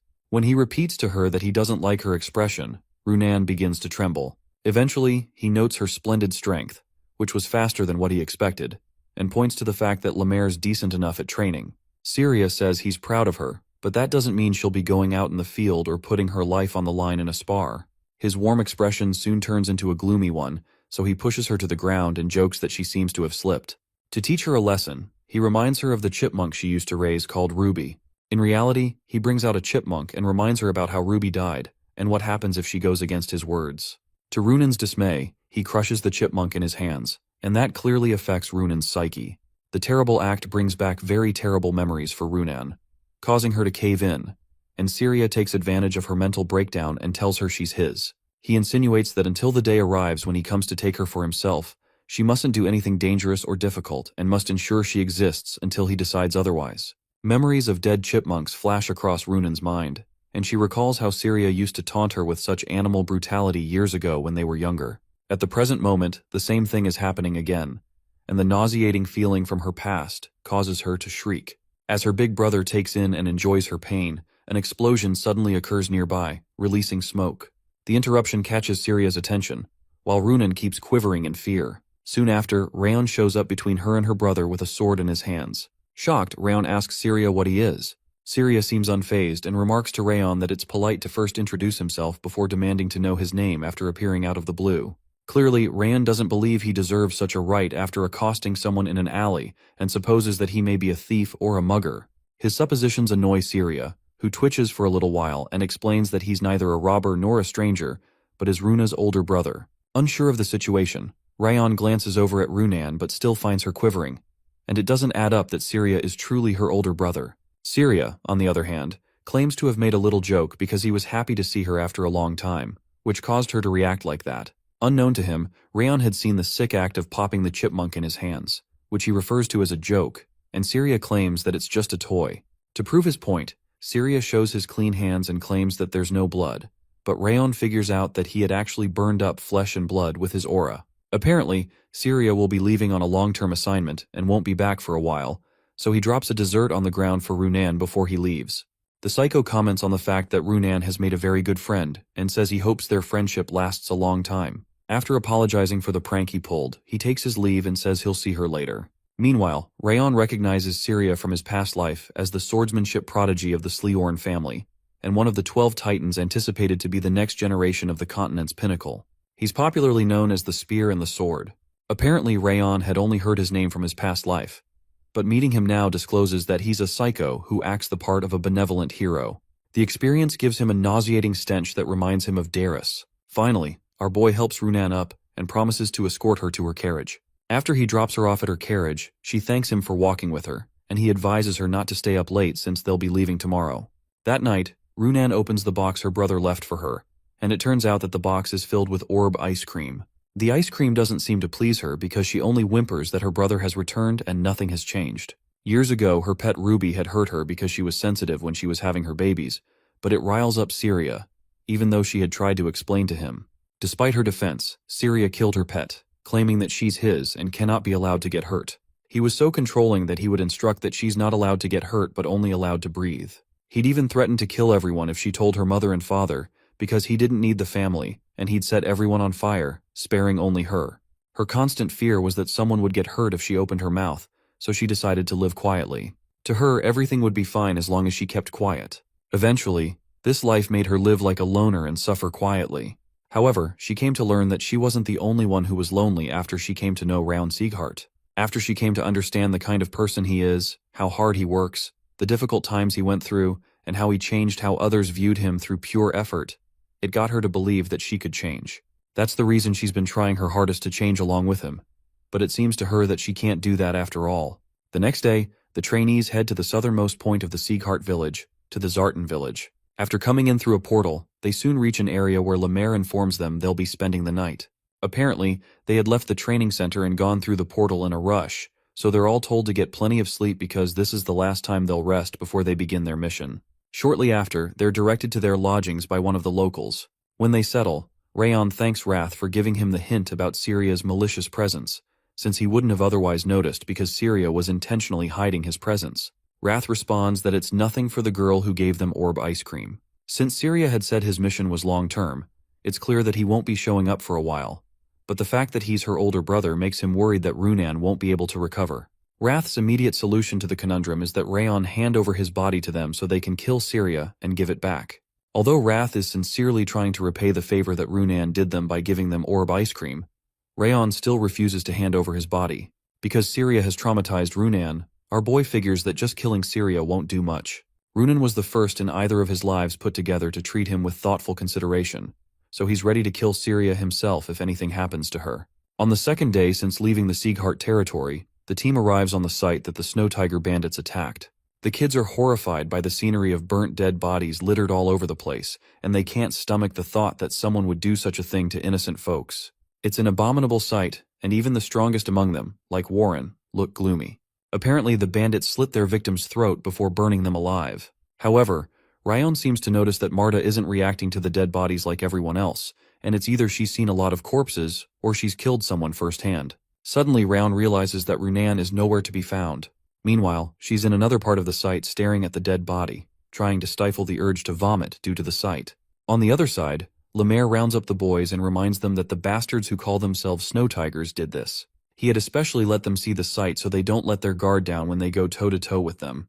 The kids are also given a silent whistle that doesn't make a noise when blown into, but can be detected by their instructors, who will come to help them out of any danger they're in upon hearing the sound. They're reminded to expect no mercy from the bandits and try to do all they can before they have to rely on the whistle. Runan flinches as she hears Liamir announce that they're to take the bandits' heads without hesitation if the opportunity ever comes. Raon is tasked with the job of breaking them into groups, so he puts Marta in charge of Group A, Warren in charge of Group B, and each group with about 3 or 4 people.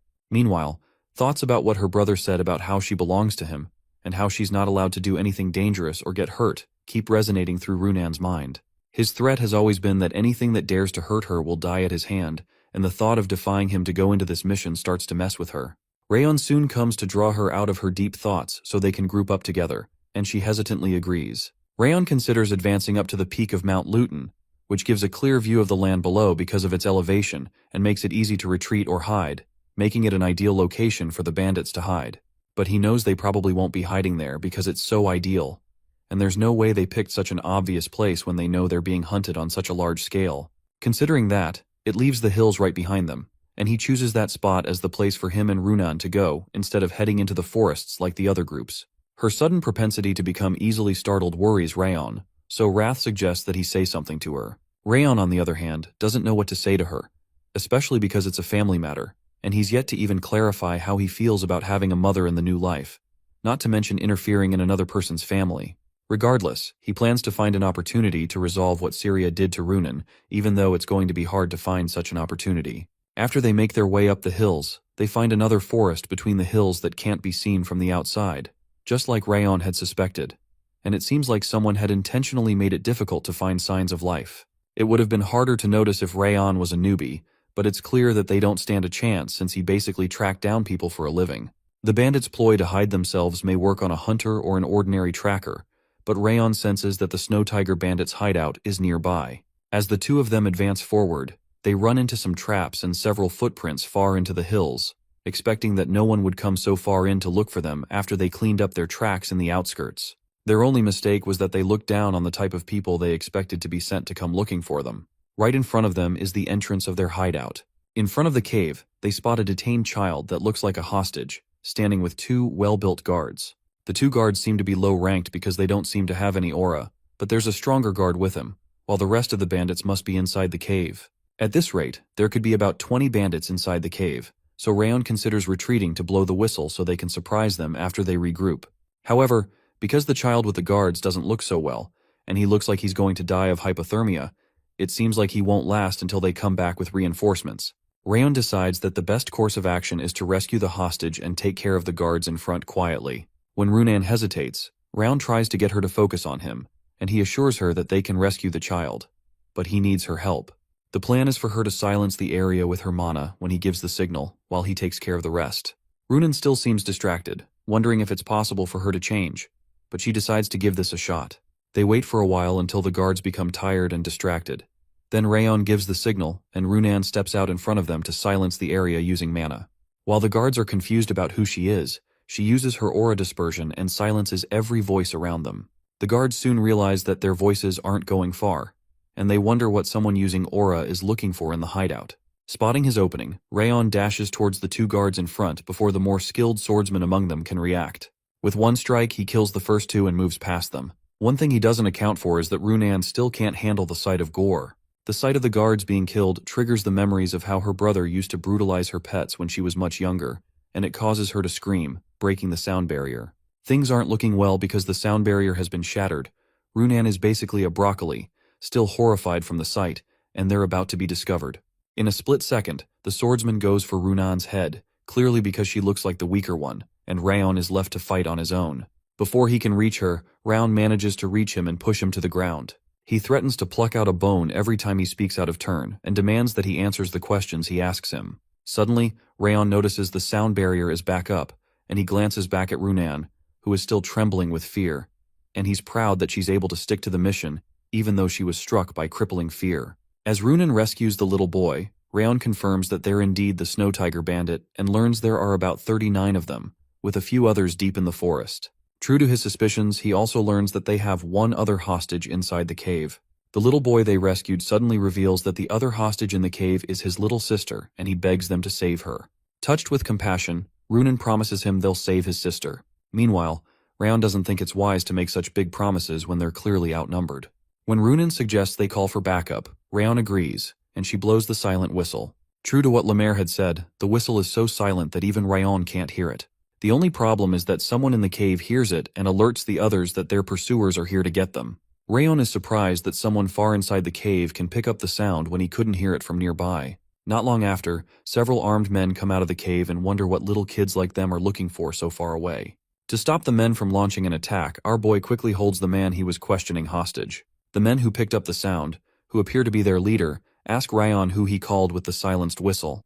Rayon doesn't give him any answer, but insists that he wants to exchange hostages. He asks for the little girl in exchange for the girl they're holding, but the man laughs, expressing that he doesn't care what happens to the person with them since he's not worth much, unlike the hostage with them. The bandit leader threatens him to put down his sword if he doesn't want the little girl's head on the ground, and it seems like the kids are backed into a corner. When Rayon realizes they're trying to play with him, he asks Runan to turn around so she doesn't see what he's about to do and to only move at his signal. Suddenly, Rayon slits the throat of the guy he's holding and spills the blood on their faces. The men don't expect the sudden turn of events, and before they can respond, Rayon throws his sword past them and towards the guy holding the little girl. As the sword pierces through his chest, our boy quickly signals to Runan to activate a snow mist using her aura. As Runan quickly creates the mist, a snow-filled mist covers up the entire area and obscures their field of vision. As the men scurry around to see through the mist, Rayon quickly finds the little girl and carries her to safety. After the mist clears shortly, the men realize that the little girl and the kids are missing. The bandits are desperate to find the little girl, so they frantically look around, with the intent to kill on sight. Meanwhile, in some other part of the hill, Rayon and Runan carry the kids to safety. The kids soon pass out due to the cold, making it hard for them to escape. Also, there's a large chance that the bad guys won't be there if they leave and will go attack another village. So Rayon decides that it's better if they deal with them right there. He asks Runan to stay back to protect the kids, but she's disturbed by the fact that he sustained a bleeding cut on his arm. As usual, he acts macho and says he'll be right back, but he feels someone holding him back by his cloth. It turns out to be Runan, who pleads that he doesn't go because it's dangerous to fight while injured. She pleads that they should wait for the instructors, who must be on their way after hearing their whistle, and Rayon realizes she's scared. He empathizes with her fear, but he explains that it's much worse to be so scared that they can't do anything. He reminds her that those bastards have committed a terrible crime, and they owe it to every victim of the village, even to those who tried to defend their village and protect their loved ones to the end, to do something. Another thing he reminds her of is that they still have a few people alive to protect. Finally, he finds an opening to talk about her traumatic experience with her brother. Acknowledging that he doesn't really know what her brother did to her, he explains that the more she fears her brother, the greater the fear will become, and that fear will drag her around forever if she keeps running away. She listens quietly, as he makes her understand that she's the only one who can protect herself and the ones she loves. Rayon lets her know that where she goes from here lies in her hands, and hands her something he had kept in his coat. As she watches him walk away towards the bandit hideout, tears fill her eyes as she thinks about the things he said.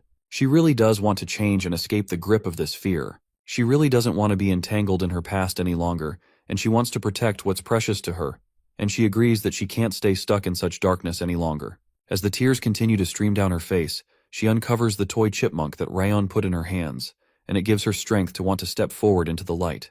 Not long after, a massacre begins inside the cave as Rayon slices through the bad guys like chopped onions. Their boss orders the rest of them to bring his head quickly, but he's killing them so fast that they can't wrap their heads around how one brat could cause this much damage. As one ambitious guy lunges toward Rayon from behind, he quickly dodges the attack, but the leader takes advantage of the commotion to land his own finishing blow. The attack is so strong that it shatters the ground Rayon is standing on, but to the boss's dismay, our boy pulled a Houdini on him. As he scurries around looking for him, Rayon appears behind him and asks if all he's going to do is look for openings to attack instead of fight head-on. With one swing of the sword, the boss's head leaves his body. The rest of the bandits are scared to death, and they can't wrap their heads around the fact that such a young boy would be able to carry such monstrous power. Rayon suggests that they surrender since their leader is kaput, but a sudden attack from behind alerts him to the fact that the white-haired guy he just took out wasn't the leader. The leader, Vakan, soon emerges, wondering why they're finding it so hard to deal with one little twerp, and wonders if they'll ever really make it into something called the North-South Alliance with such terrible skills. Vakan jokingly notices the classy air on Rayon's face and in his outfit, figuring that his family must be well off. As he lunges forward to land his attack, the man is glad that he'll be able to get enough gifts from their families since his plan is to take them as hostages too. This guy seems to carry much more power as his attack manages to push Rain to the ground. It's clear that the true lord of the Snow Tiger bandits is a real swordsman. While the commotion is going on, another bandit announces that he's found the girl and the hostages. Outside, Runan, who is still trembling, tries to defend herself from the bandit. She's clearly not in any state to fight, so Rayon worries that he has to go help her. The switch in his attention annoys Vakan, who insists that he's not going anywhere but will stay there to play with him. It's clear that Rayon can't help Runan out without dealing with this guy first. Meanwhile, the bandit outside continues to hurl curses at Runan, especially because he can't use aura and doesn't understand it either. He insults her by saying it's obvious she's never cut down a person before, so he tries to pressure her to hand over the hostages and stop playing around. The guy is pretty serious with his threat, and he dashes toward her to draw blood. Runan figures out that she'll have to fight the foe in front of her to defend the kids. Fortunately, he's not a difficult opponent, so she assures herself that she can cut him down. As she has some positive confessions about what Rayon said, a vision of her elder brother flashes in front of her during the heat of the battle, enthralling her once more. The memory of her brother intrudes into her psyche, and although she knows she has to shake it off, she can't seem to forget how terrified she was on that day. The memory makes her doubt if she can really be like Rayon and defend what she cares about, especially when she can't even swing her sword properly in a situation like this. A strong fear grips her, and she wonders how someone like her, who's never protected anything, can possibly do something. A loud shout of her name suddenly drags her out of her mind, and she glances over her shoulder to see Rayon fighting with Vakan. He glances over at her and assures her that she can protect them. His words cause tears to pour down her eyes again, and the dark place she runs into in her mind suddenly becomes enlightened by Rayon's assuring tone. All of this happens in a split second, and she confidently turns back to her assailant, who seems to be moving at 0.5x speed. A feeling of gratitude wells up in her heart toward Rayon, who has given her courage, and she uses that courage to slice through the invasive vision of her elder brother. At that moment, the bandit inches toward her, and she slices his stomach with one swing. Inside of her, she's eternally grateful to Rayon for believing in her. Meanwhile, Vakan is surprised that his man was easily defeated by a twerp like that, and he complains that there's no decent fighter among them. Him calling Runan a twerp annoys Rayon, who responds negatively and informs him that Runan overcame her difficult past with her own 2 hands, which means she has a stronger and purer heart than anyone. He takes the chance to activate his Million Flames art, and he dashes past the man and cuts him, using a move known as the Flower Rain. After they take out their enemies, Rayon decides to check around to see if there are any more traps in the area before the instructors show up. But he runs into a rare elixir known as the Two-Tone Flower, which the bandits seem to have murdered an entire village over. Out of nowhere, someone shows up behind them and asks if the fight is already over. This mysterious new guy also seems to know about the Two-Tone Flower and about Vakan, and he cheerfully asks Rayon if he took them all out. This guy is from the North-South Alliance and is the Eternity Bandit Lord Lecter. Obviously, Rayon doesn't trust this guy and asks him what his deal is. Lecter just laughs at his boldness and guesses that his boldness must be coming from how powerful he is. Still suspicious, Rayon asks him if he's from the North-South Alliance, and Lecter affirms that. In Rayon's past life, he has heard about this Lecter guy, who is a genius swordsman who took a single sword into the North-South Alliance and became the leader of a great fortress of his own in 10 years. Unlike these Snow Tiger bandits, this guy is a real warrior. Meanwhile, Lecter quickly sizes them up and recognizes that they're descendants of a renowned house, and a direct one from one of the 6 lords. He even guesses that they're from the Sieghart house, and he recognizes that they must be trainees since they lack the flame sword emblem. Confused about what to do next, the guy considers whether to kill the both of them. Before he does anything, Lecter releases a storm of aura. Rayon thinks he's a prick because he's showing off his killing aura, but he doesn't realize that our boys lived a life as assassins, so it has to be more than this to affect him. The fact that Rayon can withstand his killing aura amuses Lecter. Meanwhile, Rayon figures that he could kill him if he had stealthily tried to assassinate him, but there's very little chance that he could defeat him head-on with his current strength. Nonetheless, our boy doesn't feel like backing off, so he draws his blade for battle and tells his opponent to do the same. Lecter is amused and reminds Rayon that he'll die if he faces him, but Rayon agrees that it's the obvious way of the world that the weak will die. His words further amuse Lecter, who wonders what kind of kid says odd things like that. Suddenly, Rayon's determined spirit makes the guy change his mind about fighting, and he believes it'd be a shame to kill him here. When Rayon responds that a warrior doesn't choose the time or place for his death, his words further amuse Lecter, who wonders if he's been reading books of quotes and doubts if he's truly a kid. Lecter also reveals that his amusing speech isn't the only reason he's backing off today, but also because a fierce wind has been watching for a while now. What he means by a fierce wind doesn't make any sense to Rayon, but the guy soon jumps away and asks Rayon what his name is. Rayon confidently tells him his name, and Lecter says that he's eagerly awaiting the day his name sounds throughout Mount Turkin and Raviel River, then suddenly disappears out of sight. Our boy soon decides that they need to quickly take the kids and leave the premises, to which Runan agrees. Before they leave, Runan asks him if she did well out of nowhere. The question comes as a surprise to Rayon, who cheerfully tells her that she was the best. For the first time in a long time, Runan smiles. They soon return to the camp with the head of the Snow Tiger bandit leader, which made Warren and Marta outraged that they'd fallen behind again and missed out on the action. But Liamir tries to reassure them that it was a team effort. Liamir tries to tell the kids about his own first mission to distract them, and this triggered Wrath, who is always cocky, to narrate how he also froze an entire palace solid in his first battle, which is far greater than what Liamir achieved. The Slorn house later agreed to take in the children that were rescued since they're now orphans, and it seems to have been influenced by a liking that Runan took to the kids. After they all returned home, Runan and Rayon were summoned by Lord Glenn, who gave them both a bronze medallion in recognition of their role in the mission. The Lord even praises them, which surprises Rayon, and goes as far as allowing Rayon to keep the two-tone flower that he got in the battle to himself. After that, it seems like everything went smoothly. The only odd part is when Rayon gets home and finds Dorian coming out of the annex. When he asks what he's looking for, Dorian informs him that Lady Sylvia had asked him to come over after the mission to give a summary of what had happened during the mission. That doesn't sit well with Rayon because he clearly doesn't want his mother to know he had murdered several people just that day. Meanwhile, he finds out that Dorian, who is always as imperceptive as ever, told her every little detail of what happened. When he steps in, he's met by Helen and his frantic mother, so he begins to stammer to defend himself before they say anything, because he's certain that he won't hear the last of it if his mother knows that he went out and killed the bandits on his own. Before he can even explain anything, Sylvia just asks him to hug her and assures him that he did so well. Her response surprises him, and Sylvia can tell that he thinks he's going to get into trouble from the expression on his face. She tells him about how the founder of the Siegharts raised his blade to defend the weak, and the Siegharts continued to protect the weak after that. Apparently, Sylvia's goal used to be to become a swordsman with the mindset of the original Siegharts, so she explains that she would never scold him for risking his life to rescue hostages. Much to Rayon's surprise, the two ladies express how proud they were after hearing the story, and Helen even announces that she'll brag about it in the main house. Their response still doesn't make any sense to Rayon, and he just sums it all up to the complications of human emotion. Regardless, he plans to tear Dorian a new one for his loud mouth.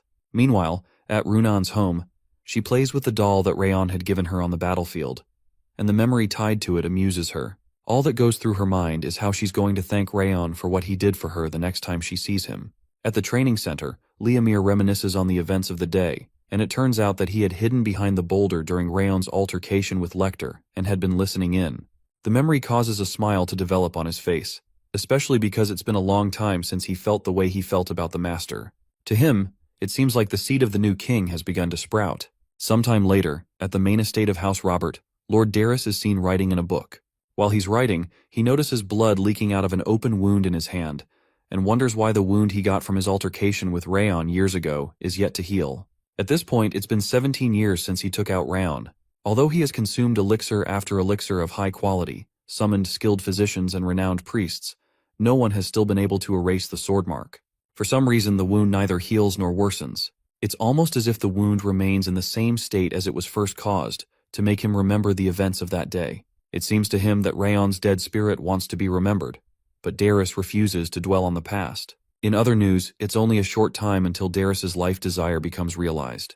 Meanwhile, the system notifies Rayon that a strand of the Curse of Bitter Frost has disappeared, and his Million Flames technique has reached 3 stars, as well as his Chill of Bitter Frost quality. The sense of the snowflower he received during a wager with Wrath has also increased to 3 stars, as has his fire resistance, and he's reached Sword Expert, even though it's just the beginner level. Some other things that have increased include the speed of his aura usage, all skill stats, his sword arts proficiency, and his walk technique proficiency. It gladdens his heart that he's finally reached the level of expert in his swordsmanship, even though it's at the beginner level. Wrath decides to spoil his show as usual by claiming even swordmasters are mere bugs to him, which is far greater than the lesser sword expert he's achieved. Rayon retorts that it's rare for a 15-year-old to reach expert level, even in the entire continent. But Wrath continues his bad-mouthing about how weakness is considered weakness, regardless of one's age. Surprisingly, Rayon agrees with him completely, and is glad that he at least acknowledges the fact that he's growing, but that just infuriates Wrath further, who claims he'll never acknowledge a mere human. Upon noticing the slight tremor in Wrath's voice, Rayon senses that something is wrong and tries to pry into the spirit's mind, and that kind of insolence still makes Wrath mad because he's offended that a mere human would try to see through his royalty. When Wrath threatens to devour him as usual, Rayon jokingly reminds him to regain his strength like when he was in the demon world, so he doesn't devour him instead. Talking about Wrath's past triggers another walk down memory lane as Wrath begins to narrate how lesser demons used to come to his castle to start fights. When he realizes where this is going, Rayon quickly exempts himself and goes to stretch. Sometime later, inside the training hall, Lemaire abruptly stops the training for that day because he has to head out, while protesting that they should have 20 extra minutes of training since Lemaire was 20 minutes late that day. Regardless of the accusation, Lemaire dismisses them and offers to do that tomorrow, and that makes Warren see him as an irresponsible elf. After they wrap up, Rayon reminds those on chore duty to begin cleaning up the training room. Shortly after, Dorian, who is on chore duty, prepares to get to work. Marta's appearance soon startles him, making her wonder if he's screaming so badly because he was paired to clean with her. Even though he claims that's not it and it's an honor to clean with her, she's not buying it. After bullying some other kids out of the training hall so she can get to her cleaning duties, it's clear that Rayon is the only one she's well behaved towards. Lemaire appears again and notes the same thing, and he's back because he forgot to tell them something extremely important. When they gather together, the students learn that they've received their second mission, and the entire room goes dead silent. It's been half a year since their first mission, and for Rayon, that's too much time to spend without being assigned another mission. Apparently, it seems that the orcs have appeared in the vicinity of a village called Cebu Village, to the southeast of Sieghart territory, and their mission is to head to Cebu Village and take care of the orcs to keep the village and its residents safe. Some of the trainees are excited by the sound of an orc raid, and they're glad because they can finally put their sword to the test like they've been waiting for. When Lemaire notices their happiness, he explains that they shouldn't be so hasty because their instructors won't be joining them this time, and they'll be heading to Cebu Village alone and must work together to complete the mission. The obvious question is what to do when they run into a situation that is beyond their power and they're told that something they should have in their skill set is the ability to figure things out or to give up on a difficult mission and choose to return alive. He explains that this is why the leader's decision-making skills are so important, because they're the ones who have to read the situation and decide if they're going to go head-on, go stealthily, or run away to fight another day. Dorian asks to confirm if it's not against the rules to run away from the fight, and he's told that it's allowed depending on the conditions, as running into one of the 5 demon lords would be a dire condition, and the only thing Dorian can pick from this is the part that he won't be punished for running away from missions. It comes as a complete shock to them when they're told that they'll be leaving at dawn in the next 2 days. To the students, the urgency seems rushed, especially since the day is basically over and they technically just have one to prepare. Apparently, nothing can be done about it because monster raids need more urgent attention than other types of raids, and they're also informed that they can cause harm to the village if they don't prepare well. This infuriates Warren, who believes they would have been able to prepare more thoroughly if Lemaire had informed them sooner. Rayon soon quiets down their chattering, reminding them that their instructor has always told them to always be ready because they never know when they'll receive a mission, so he urges them to begin preparing immediately because they're losing time by arguing about it. His words resonate with several of the trainees, who decide that it's better to just get moving than worry over spilled beans, and his leadership abilities make Lemaire happy. The kids are also informed that orcs are fiercer and stronger than they'd anticipated, and they can't be compared to the opponents they've faced so far because of their huge statures. Because they also move in hordes, the trainees will also have to fight multiple opponents at the same time. Lemaire counsels that fighting them head-on won't be the best way to go, but fighting with a focus on dodging will be more advantageous since they've all learned the walk technique. 2 days later, at the training center, and on the morning they head out to the mission, Round notices that the Sieghart provided small bags enchanted with lightweight magic, which he feels is their way of saying they don't really care about them being too prepared for the mission. He's glad they're giving them a free hand to figure things out, because that's his style anyway. As usual, Wrath comes to taunt him about how arrogant he is by expecting everyone to pay attention to his needs, and Rayon taunts him right back about how he took stats from him a while ago. While they're bantering, there's a knock on the door. Rayon, who was certainly not expecting anyone, is surprised to see his mother at the door. She angrily glares at him and asks why he didn't come to the annex to inform her that he's going out on a mission. He's still surprised about how she found out and suspects that Dorian must have told her again. It turns out that it was Lemaire who told her this time and not Dorian, and it brings out a little contempt for his instructor. He promptly apologizes, but his mother only pouts in response. Eventually, she drops the hard act and squeezes his hands, explaining that being the leader of his fellow trainees isn't just a title to show off, but a position that requires him to lead them in a better direction. She says that he can't complete his missions on his own, and he has to position his cohorts in the most ideal locations in order to reduce the damage and complete the mission successfully together, because his decisions carry the weight of his cohorts' lives. At this point, Raon is confused because he was certain she came to scold him, but she now seems to be giving advice. She continues by saying that monster raids look easy but are difficult assignments that will require them to root them out completely without letting the villagers come to harm. She counsels that he consider himself a Sieghart warrior when on a mission and not as a trainee, aiming to follow the example of the founder of the Sieghart House, which is to be a warrior that protects others. When she finishes, he confesses that he expected her to be angry, and she agrees that she is, but she seems to be more worried than angry. To his surprise, she hugs him because this isn't an appropriate time to scold him, but informs him to prepare for an earful when he comes back. She expresses her happiness to see how much brighter he's become after beginning his training, even though she's always worried about him. All this kind of emotion is still a little bit strange to Rayon, but he eventually leans in and returns the hug. Before the trainees leave, they are informed that anything can happen outside the estate, and as such, they need to be alert and wary of everything. They're also told not to second-guess themselves and to rather retreat if they're ever overwhelmed. They're also told that the journey would usually take a month, but they'll be taking a path that should let them arrive in 2 weeks. Lemaire wishes them luck, and Rayon groups the trainees into formations that he had previously assigned to them. Lemaire is also certain that the kids can do this, not just because of Rayon's exceptional aura and martial battle sense, but because of his sense and ability to adapt, which will make the mission not so hard for them. While Rayon instructs the kids and leads Dorian to check for provisions and the health of the rest of the team, it's amusing to Lemaire that Rayon is just a 15-year-old boy, because he's never failed to heighten the expectations had for him. Unlike what Lemaire had told them, one of the instructors reminds Lemaire that they're supposed to be following the kids so they don't lose track of them because of the distance. It seems like he had just told them that, so they're not expecting any backup. Meanwhile, Lemaire tells the instructors to relax for a while because there's a trainee with exceptional senses among the kids. He even goes to take a nap, and the instructors begin to murmur amongst one another, worried if it's even acceptable to let the kids go on such a mission without following them closely.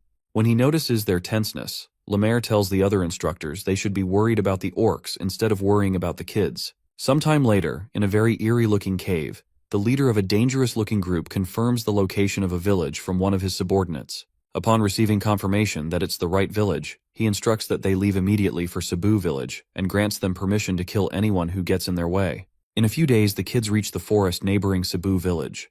Upon reaching there, the trainees run into Kine Sieghart, the top trainee of the 6th training ground and a member of the main family. They're surprised to see him and wonder what the 6th training ground is doing there, but Kane asks them the same question. Apparently, Kane had been injured and couldn't leave the infirmary for a while before joining the 6th training ground, but it seems like he's fully recovered. It also seems he's now an expert sword user. Finally, the 6th training ground leader tells them that they're headed to Cebu village to destroy the orcs, and he asks what they're doing in the forest. Raon informs him that they're headed to Cebu village for the same mission, and Kane wonders if they all received the same mission, especially since their unit didn't get a message about the other team before departing. Actually, the night before the departure, in a tavern in the suburbs, some of the trainers of the training grounds gather to have a chat. One person praises Lemaire on the accomplishments of his students in the last mission, defeating bandits at such a young age. Lemaire brags about how his students are amazing and how they should just send them into the orc subjugation mission that Lord Manor sent to him, because he's sure they'd finish it up in no time and get him praise from the head of the house. Suddenly, the chief instructor of the 6th training ground, Maytoon, responds that they should let the 6th training ground tackle that mission because monster subjugation depends more on teamwork than individual strength, which the 5th training ground heavily relies on. Maytoon claims that the skills of all his students have improved after completing a program called Hell Week without anything falling behind, so he'll be sending out the 6th training ground for the mission. In response, Lemaire taunts him about how he must be feeling restless because his students have been getting all the attention lately, and suggests they send out both training grounds on the mission. That doesn't make any sense to Maytoon, but Lemaire explains that the village can't deal with the orcs, so it's best to send both teams to kill the monsters as fast as possible. So, if they send in both training grounds, they can compete with each other to see who can finish it as fast as possible. The suggestion pleases Maytoon, who proceeds to get permission from Lord Manor, who had sent in the mission in the first place. Both trainers look forward to the result of the mission with anticipation. Meanwhile, at the forest, Warren cockily informs Kane that there must have been a mix-up when the missions were issued, and asks them to head back because the 5th training ground doesn't need their help for this mission. That offends Kane, who feels Warren's words only depict the blatant arrogance of the 5th training ground. Kine insists that cooperation is key in missions like this, and the 6th training ground is better suited for that than they are, especially because the mission will be too tough for them since they have no experience working together. In response, Warren acknowledges the strength of the 6th training ground, but claims that they're not worthy to look down on the 5th training ground's capabilities. Rayon, who just watches them argue, realizes that the chief instructors must have known that their missions would coincide, but it doesn't seem to make sense that they'd send them out without telling them about the mix-up. It's also clear that Lemaire is the kind of instructor who puts great importance on practical experience when training swordsmen, and this mission is a perfect task to give them real-life experience. However, monster subjugations require good teamwork and strategy, something that they still lack. So, it makes sense that Lemaire had intentionally made the 5th and 6th training grounds compete on the same mission to make them realize their shortcomings, especially because they've been gaining popularity within the house. Rayon soon realizes how much of a cunning elf their instructor is. It's also clear to him that it's best for their team to experience the advantage of cooperation. Another thing that keeps lingering in his mind is his mother's words to him about how she wants him to become a swordsman who protects others. Upon realizing this, he calms the two boys down and explains that there's no point in wasting precious time, especially when they know that neither of them will concede the mission to the other group. He suggests that the only middle ground they have is to battle each other for the mission, but Warren protests that's a waste of energy they'll need for the mission, especially when they don't know what will happen when the mission begins. However, since the 6th training ground has no intention of backing off, and they don't, Rayon speculates that there must be a large number of orcs to go around, and that means they can work together to perform the mission. The winner of the duel will lead the subjugation mission, while the losers assist the winners. He explains that they'll break the orcs' chain of command by killing their chief, and proceed with subjugating them according to the mission. If the leading ground fails to deal with the orcs, the assisting ones will get a chance to complete the mission. Kine feels his explanation makes sense and agrees, so they proceed to fight each other at full force to decide on who leads. Shortly after, they change into their fighting gear. The winning condition is simple. One team can win by incapacitating all members of the opposing team or capturing their flag, which makes it simpler than sparring. When Raon tries to discuss strategy with his team, Marta, who's leading the vanguard, doesn't listen because she's certain that their opponents are small fry. She bursts out and asks them to sit back and watch her defeat them all. Moments later, she launches toward 3 of the opponents that are protecting the front and insists that she doesn't need mind games against weaklings. As usual, she charges with intense strength, while Raon tries to detect the environment using the heightened senses of his perception of the snowflower skill. While he's scanning the entire battlefield, Runan wonders if their team can really win without a strategy, and Raon explains that they wouldn't even listen if he tried to make one because they're overconfident in their abilities. When asked if they can win, he responds that Marta, Warren, and the other kids who stormed off in the first attack will certainly lose because it'll be a one-sided battle. True to his words, Marta struggles terribly to break through the opponent's defense, which seems to be too strong, even though it's just a pyramid formation. As the battle goes on in full force, the leader of the other team's vanguard reminds her that she's not the main character of this world, and, as such, shouldn't look down on their efforts. Much to Marta's surprise, the 5th training ground fighters are beaten, and they have to retreat to their side of the mountain. When the vanguard returns, Raon finally takes the chance to show them that it is much harder than they expected. He accuses them of self-delusion and presumptions that the world stopped changing while they trained. It's clear that the 5th training grounds kids looked down on them because they were beaten by the Owen Kingdom and were certain they'd win. He points out that this is the result of jumping into the fight without any strategy or teamwork, which even made them waste their aura and stamina just because they looked down on their opponents, who also train every single day. They all silently take the scolding, and Raon announces that there's still a chance they can win the competition. When Marta finally submits to listen, Raon likes the fire in her eyes, and he proceeds to show them the path to victory. Meanwhile, the trainees in the 6th Training Grounds Vanguard are surprised by how the 5th Training Ground isn't as big a deal as they've heard, but the leader among them reminds them not to let their guard down because the opposing team had recently exterminated the Snow Tiger group, who are affiliated with the Great South-North Union. While they chat, Marta shows up again, and the leader of the vanguard aims to finish her off for good. Marta, cocky as usual, assures him that he'll get hurt if he keeps running his mouth, and she charges straight for them. The other team's vanguard leader quickly directs his team to focus their aura to the front, but is soon shocked to see Marta attacking the side, which has a weak defense, instead of going toward the front. Meanwhile, Warren attacks another unit, and the other kids recognize that he's using the same posture and decide to use their previous defense strategy, only for Warren to corner them and knock them to the ground. The leaders of both vanguards in the 6th Training Ground are surprised by the sudden change in fighting style, which is opposite to what was used before. At the spot where Marta is attacking, she starts to gain the upper hand, and she realizes that Raon was right after all. Just moments before, Raon had asked them if they knew why they lost, even though they were more powerful overall and had more skilled individuals. They soon realize that they have no strategy, unlike the 6th Training Ground, who strategized before the match to deal with every single one of them by analyzing their combat potential, leading to their loss against a weaker opponent. Durain becomes worried that they'll lose again, and he's met with intense scolding by Marta, who tells him to shut his mouth because he shouldn't talk about defeat so easily. The truth is that some of them are already defeated, and the ones who aren't have lost a lot of stamina and aura, putting them on the disadvantaged side. However, Raon soon discloses his own strategy. Apparently, Kine Sieghart has highly developed vision and senses, and that's why he managed to figure out where Marta and Warren were heading and dispatch the trainees who could counter them to fight. Because Marta's attacks were simple despite her high strength, Kane dispatched swordsmen who could withstand her attacks to use up her aura. Also, since Warren's swordsmanship is quite straightforward, Kane dispatched swordsmen who could withstand his swings, making it hard for him to respond.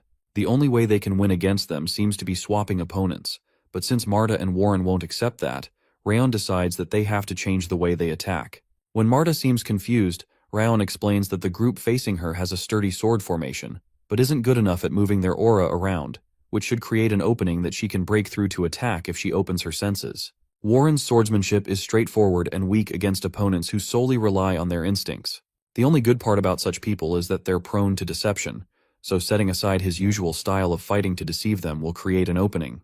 Hearing him give his observations makes Marta and Warren wonder if he was watching their fights, since they know he was sitting here the whole time. Raon acknowledges Kane's advanced senses but declares that his own are much better. In the present time, Raon can sense that everyone on his team is doing well, and it doesn't look like they're going to lose. While he's alone, Kane appears from behind him, and it looks like they're the last parts to seal up the duel. Although the tide of the battle has changed, Kane was unable to find Rayon, and the only thing he could do was come to the location of the flag. Kane also easily figures out that the tide of the battle has changed because it seems that Rayon gave out some instructions to them, but he declares that he's going to end the battle there. He also knows about Rayon's fire attribute, but when he triggers his own fire attribute, Rayon is surprised because he didn't know Kane also uses the same attribute. After he does that, Kane boldly declares that his aura is the highest grade among the fire attributes, a quantity that surpasses most of the regular swordsmen, which Rayon can't win against. Meanwhile, Rayon also triggers his own fire aura and retorts that people in this house talk too much before a fight. Both leaders face each other squarely to get started on their own duel. Before they begin, Rayon promises to show Kane how his flame will devour his. In the twinkle of an eye, our boy dashes toward Kane at a ridiculous speed, surprising Kane with his speed and flame intensity. Although Kane is certain that Rayon's aura isn't as good as his own, he errs on the side of caution and jumps backward to avoid Rayon's strike, because he has heard that his flames were able to defeat Rayon and even the Prince of Owen. However, he's quite certain that he's more powerful, so he goes back in to fight fire with fire in a head-on attack. As both of their swords clash, a bright golden flame bursts out of Rayon's sword and encircles Kane, much to his surprise. He soon realizes there's trouble when the golden flames tear his face, and it doesn't make any sense to him that his flames are being devoured. To Kane, this shouldn't even be possible, but Rayon, who doesn't care for his whimpering, goes in further for a stronger attack to take him out. Kane manages to block the attack, but the impact of the aura is so strong that it results in a huge explosion on the field. After the smoke clears, Kane is seen on the ground while Rayon towers over him, sword in hand. When the other members of the team return, they're surprised to find Kane in their camp, and Rayon explains that he's here because he had planned to attack him since that's the easiest way to reverse the tide of the battle. They're surprised that Rayon was able to predict Kane's arrival, as well as the tips that he gave them that allowed them to win their individual battles, which they would have lost if they had done otherwise. Even Marta agrees that they won because of his instructions, and she would have stopped following his orders if they were bad. Once again, they all acknowledge him as the 5th Training Ground's top trainee and pledge to obey his orders in the future without complaint. Rayon is glad to see that they've grown in such a short time, and he agrees that this is the ideal way the 5th training should be. Finally, he addresses everyone on doing a good job and reminds them that the lesson of the day is the dangers of being absorbed in groundless pride and arrogance that causes one to act without a strategy, which would cost lives in real battle.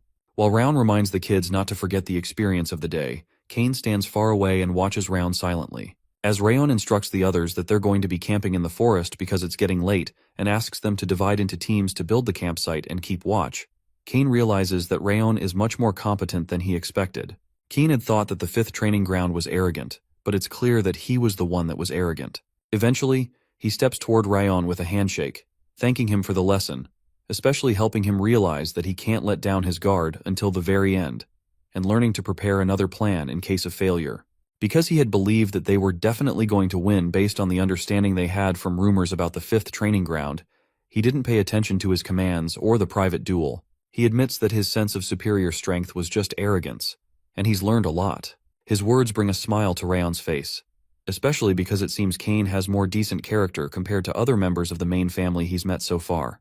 The two of them soon shake hands, and Kane promises to support the 5th training ground as promised. Some days later, about 2 weeks after they left their respective training centers, the trainees finally reach Cebu Village. Cebu Village is a small village where a small number of residents make their living by farming without any special products or tourist spots. This mission isn't anything special and is periodically carried out because monsters come to the village from time to time. But for some reason, Rayon seems to be sensing an eerie gaze behind them for some time now. It doesn't feel like an instructor secretly following them, but it feels like a frightening sensation, like they're trying to analyze their strengths. He decides that the best move will be to watch the situation unfold while deceiving their secret opponent, since it has come to this. Suddenly, Rayon asks Warren to act as the top trainee and issues orders to the team on this mission. The odd request confuses Warren, and Rayon explains that he would like the others to play integral parts of the new mission because only he and Runan got to fight the bandits in the Snow Tiger mission.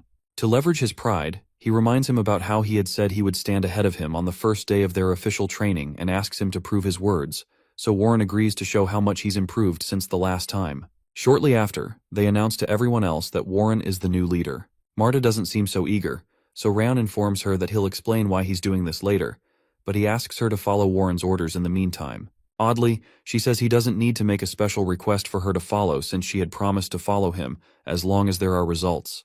When he's alone, Rayon confirms that Wrath also senses the people that are watching them secretly. As usual, Wrath taunts him by saying he'd have asked him to commit seppuku if he didn't notice the people after consuming his trait. Rayon asks him for the number of the intruders as well as their location, and Wrath refuses to tell him the person's location, but Rayon figures out that it's just one person from listening to him. Wrath is shocked that he could pick that out, and he doesn't realize that he had mistakenly used the pronoun his while talking. When Wrath realizes he's been played, he starts to curse and rant.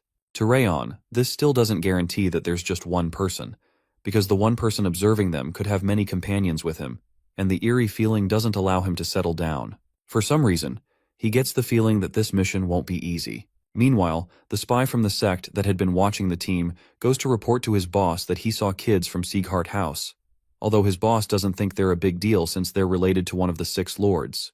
The scout explains that they seem to be trainees instead of regular swordsmen, and they're probably on their second mission considering the fact that their instructors are not nearby. He also claims that he was undetected, and his boss agrees that there's no way the mere trainees would detect him. He also wonders why House Sieghart would dispatch trainees after they had taken care of some of the orcs, and his boss figures that the villagers must have signaled for reinforcement after some orcs came again, especially because they've wasted too much time in finding the magic stone they came here to look for. Apparently, this secret sect came here to search the entire mountain for a magic stone, and since they haven't found it, the only place left to check seems to be the village. When the scout asks whether to attack the village right away, his boss tells him to hold on for a while. Although the scout feels this is the perfect opportunity to slay the new Sieghart sprouts, his boss feels killing them is an easy task, but it might end up letting the Sieghart house know about the magic stone's existence, which would result in their loss if they lose the bigger fish for a momentary gain. The boss orders him to just give them some monsters to make them believe they've accomplished their mission, and then leave. Suddenly, the boss puts on an orc helmet and transforms into an actual orc. He informs his subordinate that they'll attack and wipe out the entire village after the trainees leave. Meanwhile, the trainees reach the village and are given a place to lodge. While they're eating, Rayon looks at Warren and is glad that he's able to handle the responsibility quite well, even though he was worried at the beginning. One particularly impressive part is how he didn't act arrogantly while mentioning the Sieghart name with the villagers, and how he reassured the village chief and villagers while prioritizing the mission. However, he realizes that the major thing to worry about right now isn't Warren because he and the others can easily take care of the monsters without much help, but the mysterious gaze from near the village. For some reason, it seemed to have disappeared into the mountain as soon as they entered the village. He wonders if this is a secret trial prepared by the house, or a plot by someone else entirely. Regardless, he'd have to wait until the next day to find out. Earlier that day, the group found a different footprint in the mountains that hints that there are monsters there. The village chief explains that monsters usually appear at this time of the year, but their numbers have increased 3 times this year, and are too much for them to deal with. Apparently, they've seen at least 100 of them, and there should be even more than 200 of them that haven't shown up yet. Because the kids aren't accustomed to the layout of the mountains, the chief promises to prepare the fastest man in the village to guide them into the mountain before they leave the next morning. The next morning, a guy named Kanbar, the Cebu mountain guide, leads the trainees into the mountains. For some reason, he doesn't seem to be enjoying his time helping the Sieghart extermination squad like the chief asked him to do. Rayon notices his uneasiness and assures him that they'll ensure he returns without the slightest injury. Meanwhile, Warren informs the others that orcs are stronger overall than the other monsters, but goblins and kobolds use dirty tricks like poison. Because of this, they can't let their guard down, because even a small injury from those monsters can lead to their demise. Warren also leads the 6th training ground to form a barrier so they can take out the monsters that slip out, and Keen promptly obeys. They soon begin the extermination and rush in to show the monsters the power of Sieghart. As they rush onwards with a shout, Wrath rants about how their trainees are a bunch of idiots because they just shouted to reveal their location after preparing a surprise attack the whole time. Rayon, on the other hand, feels like they're trying to get rid of the tension of their first battle by shouting together, so it's understandable. Wrath doesn't know why Rayon is speaking from a sage perspective, especially when this should also be his first monster extermination mission, but he doesn't seem to be nervous at all. To him, Rayon looks like a seasoned warrior who has experienced hundreds of battles. Shortly after that, the trainees run into several orcs and the killing begins. As Marta is about to charge head-on, Warren reminds them to take care of the goblins and kobolds first, and attack the orcs afterward. Somehow, 2 orcs manage to breach the circle that the 6th training group formed, and they head towards Rayon and Kanbar, who is scared as heck. As he cries that he shouldn't have come out with them, Rayon calmly dashes past the first orc and slices its neck before it can tell. While the other one is spilling his green blood, he dashes past the second orc before it can raise its blade and slits its throat too. The two orc corpses soon collide by their sides, while a frantic Kanbar, who had also collapsed, wonders what suddenly happened to them. Luckily, Kanbar doesn't hurt at all, which gladdens Rayon. Suddenly, Rayon asks him if there's anything like an ancient legend concerning the mountain, probably about an amazing treasure or monster. Kanbar confirms that there is one legend from a few hundred years ago that says the king of goblins from the west fought against the Night Order on this mountain. According to the story, the Goblin King's ring is still buried on the mountain. That piece of information startles Rayon and finally helps him understand the eerie gaze he'd felt yesterday, and he's still feeling right now. It's connected to a sect called Eden. They are one of the pillars of the continent's darkness, the Five Demons. They are a group of lunatics that compete for first in terms of madness. Eden's goal is restoration, and they believe that the era when the monsters ruled the world 1,000 years ago was paradise, so they are trying to revive the monster god, hoping to return to that period of time. If that was all they had, they would have been exterminated as a simple band of lunatics. However, the sect can control monsters like tamers. They can also use the abilities of monsters with their human bodies, and their powerful might is a threat even to Sieghart. Their strange power is a secret that even the prestigious houses on the continent don't know about.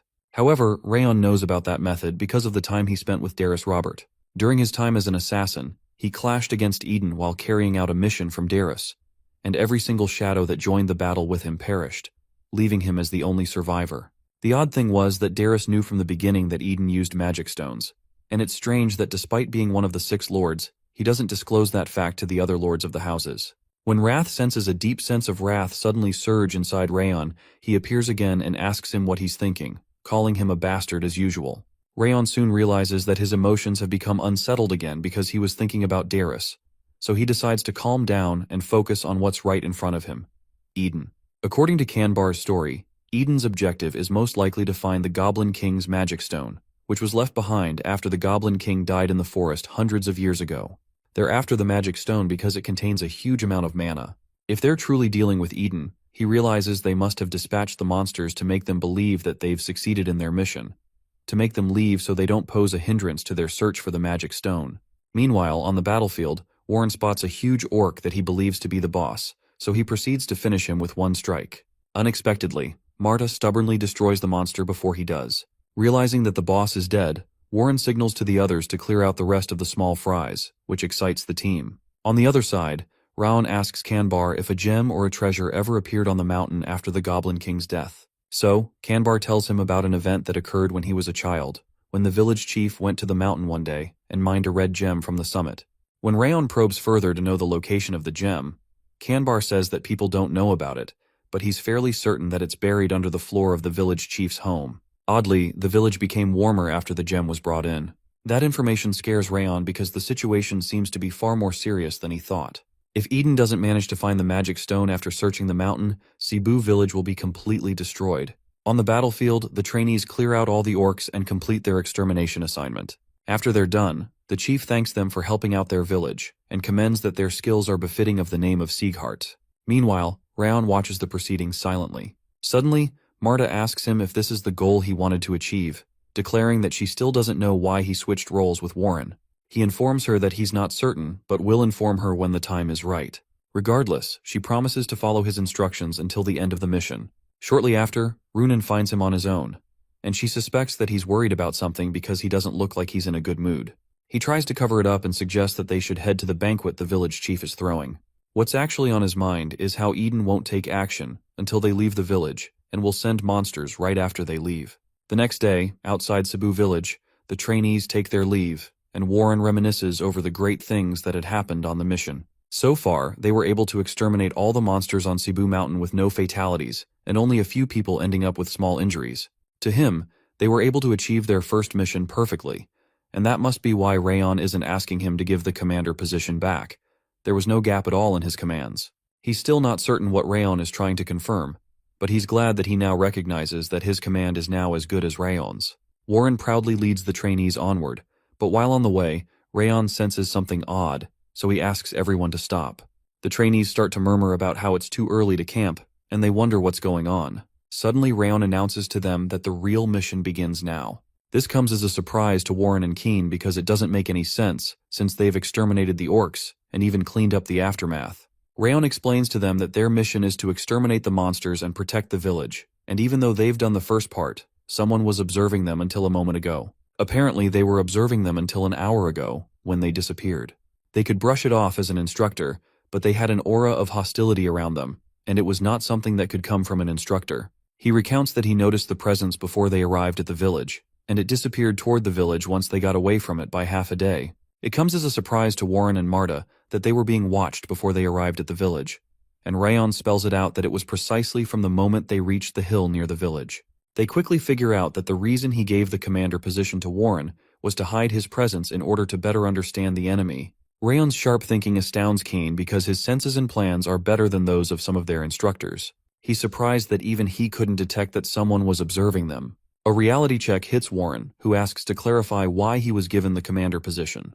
Oddly, Rayon agrees to having given him the position because he trusts him and believes that he would be able to lead the trainees even better than he could, thereby posing as the ideal top trainee and making the enemies believe that, so they don't notice his existence. Rayon commends that he was truly worthy of the Sieghart name and suggests that they nominate him as the vice top trainee after they return. This comes as a blow to Warren, who had thought that he was standing on equal ground as Rayon, only to find out that he was simply used as a decoy to distract the enemies. Rayon announces that it's impossible for monsters to cooperate with other races, and the orcs and goblins were cooperating during the mission, which implies that the enemies are using some method to control the monsters. Their first mission is to protect the village since there are still enemies threatening the village.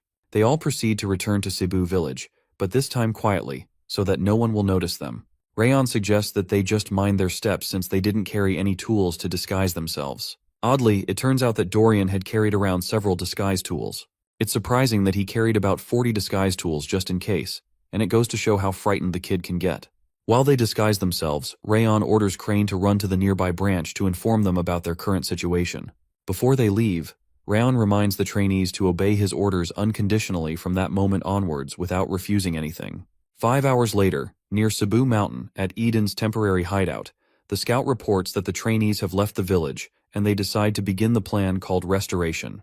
The boss transforms into a huge orc after putting on his helmet again, and several other orcs show up by his side. He instructs them to wipe out all the villagers, not let a single one of them live. The orcs rush down the mountain and onto the village, while Rayon and Warren watch them from above. Warren is surprised that there are more orcs, as Rayon had said, and he passionately plans to finish them all off this time. Before he can act, Rayon reminds him that it's not time to act yet because someone is watching them, and he knows it's a human being, but the enemy's actual identity is yet to be revealed. The staggering number of orcs and their weapons unsettle Warren, though, and he becomes worried that there will be great casualties in the village if they don't act now. Meanwhile, Rayon explains that they'll be annihilated and end up defeated if they act too early. Warren still tries to do something because of the sheer number of orcs, but Rayon insists that it's not yet time. Our boy soon informs the others that they need to be more careful since they're up against Eden. Luckily, the others seem to recognize the 5-demon sect known as Eden. Although Rayon isn't still sure if they're really up against Eden, he knows that the ability to control monsters could either mean that folks from the Eden sect are here or a Lord-rank monster has appeared, and that's why they need to act carefully. Meanwhile, Warren acknowledges the strength of Eden and how reasonable Rayon's orders are, but he can't just accept the fact that they have to let half of the villagers die without doing anything. He challenges Rayon's plan of just hiding away while the villagers are being attacked, expressing that he had once acknowledged him as someone befitting of the Sieghart name more than him, but he just can't accept that they have to sit on their hands. To him, wielding their sword for the sake of the villagers is the way of a true swordsman of Sieghart. He soon jumps down the mountain towards the village and informs the others that they don't have to follow him anymore unless they consider themselves true swordsmen of Sieghart. As Rayon is still watching him stubbornly leave, Runan follows him. The other trainees feel Warren is right because it would be embarrassing for Sieghart to be afraid of the 5 demons, so they decide to follow after them to quickly protect the village and the villagers.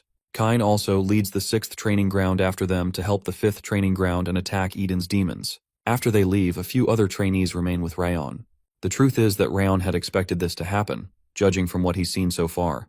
Because he knows they won't be able to stay quiet in the face of injustice, he had sent an aura message to Runan in advance, telling her to follow them.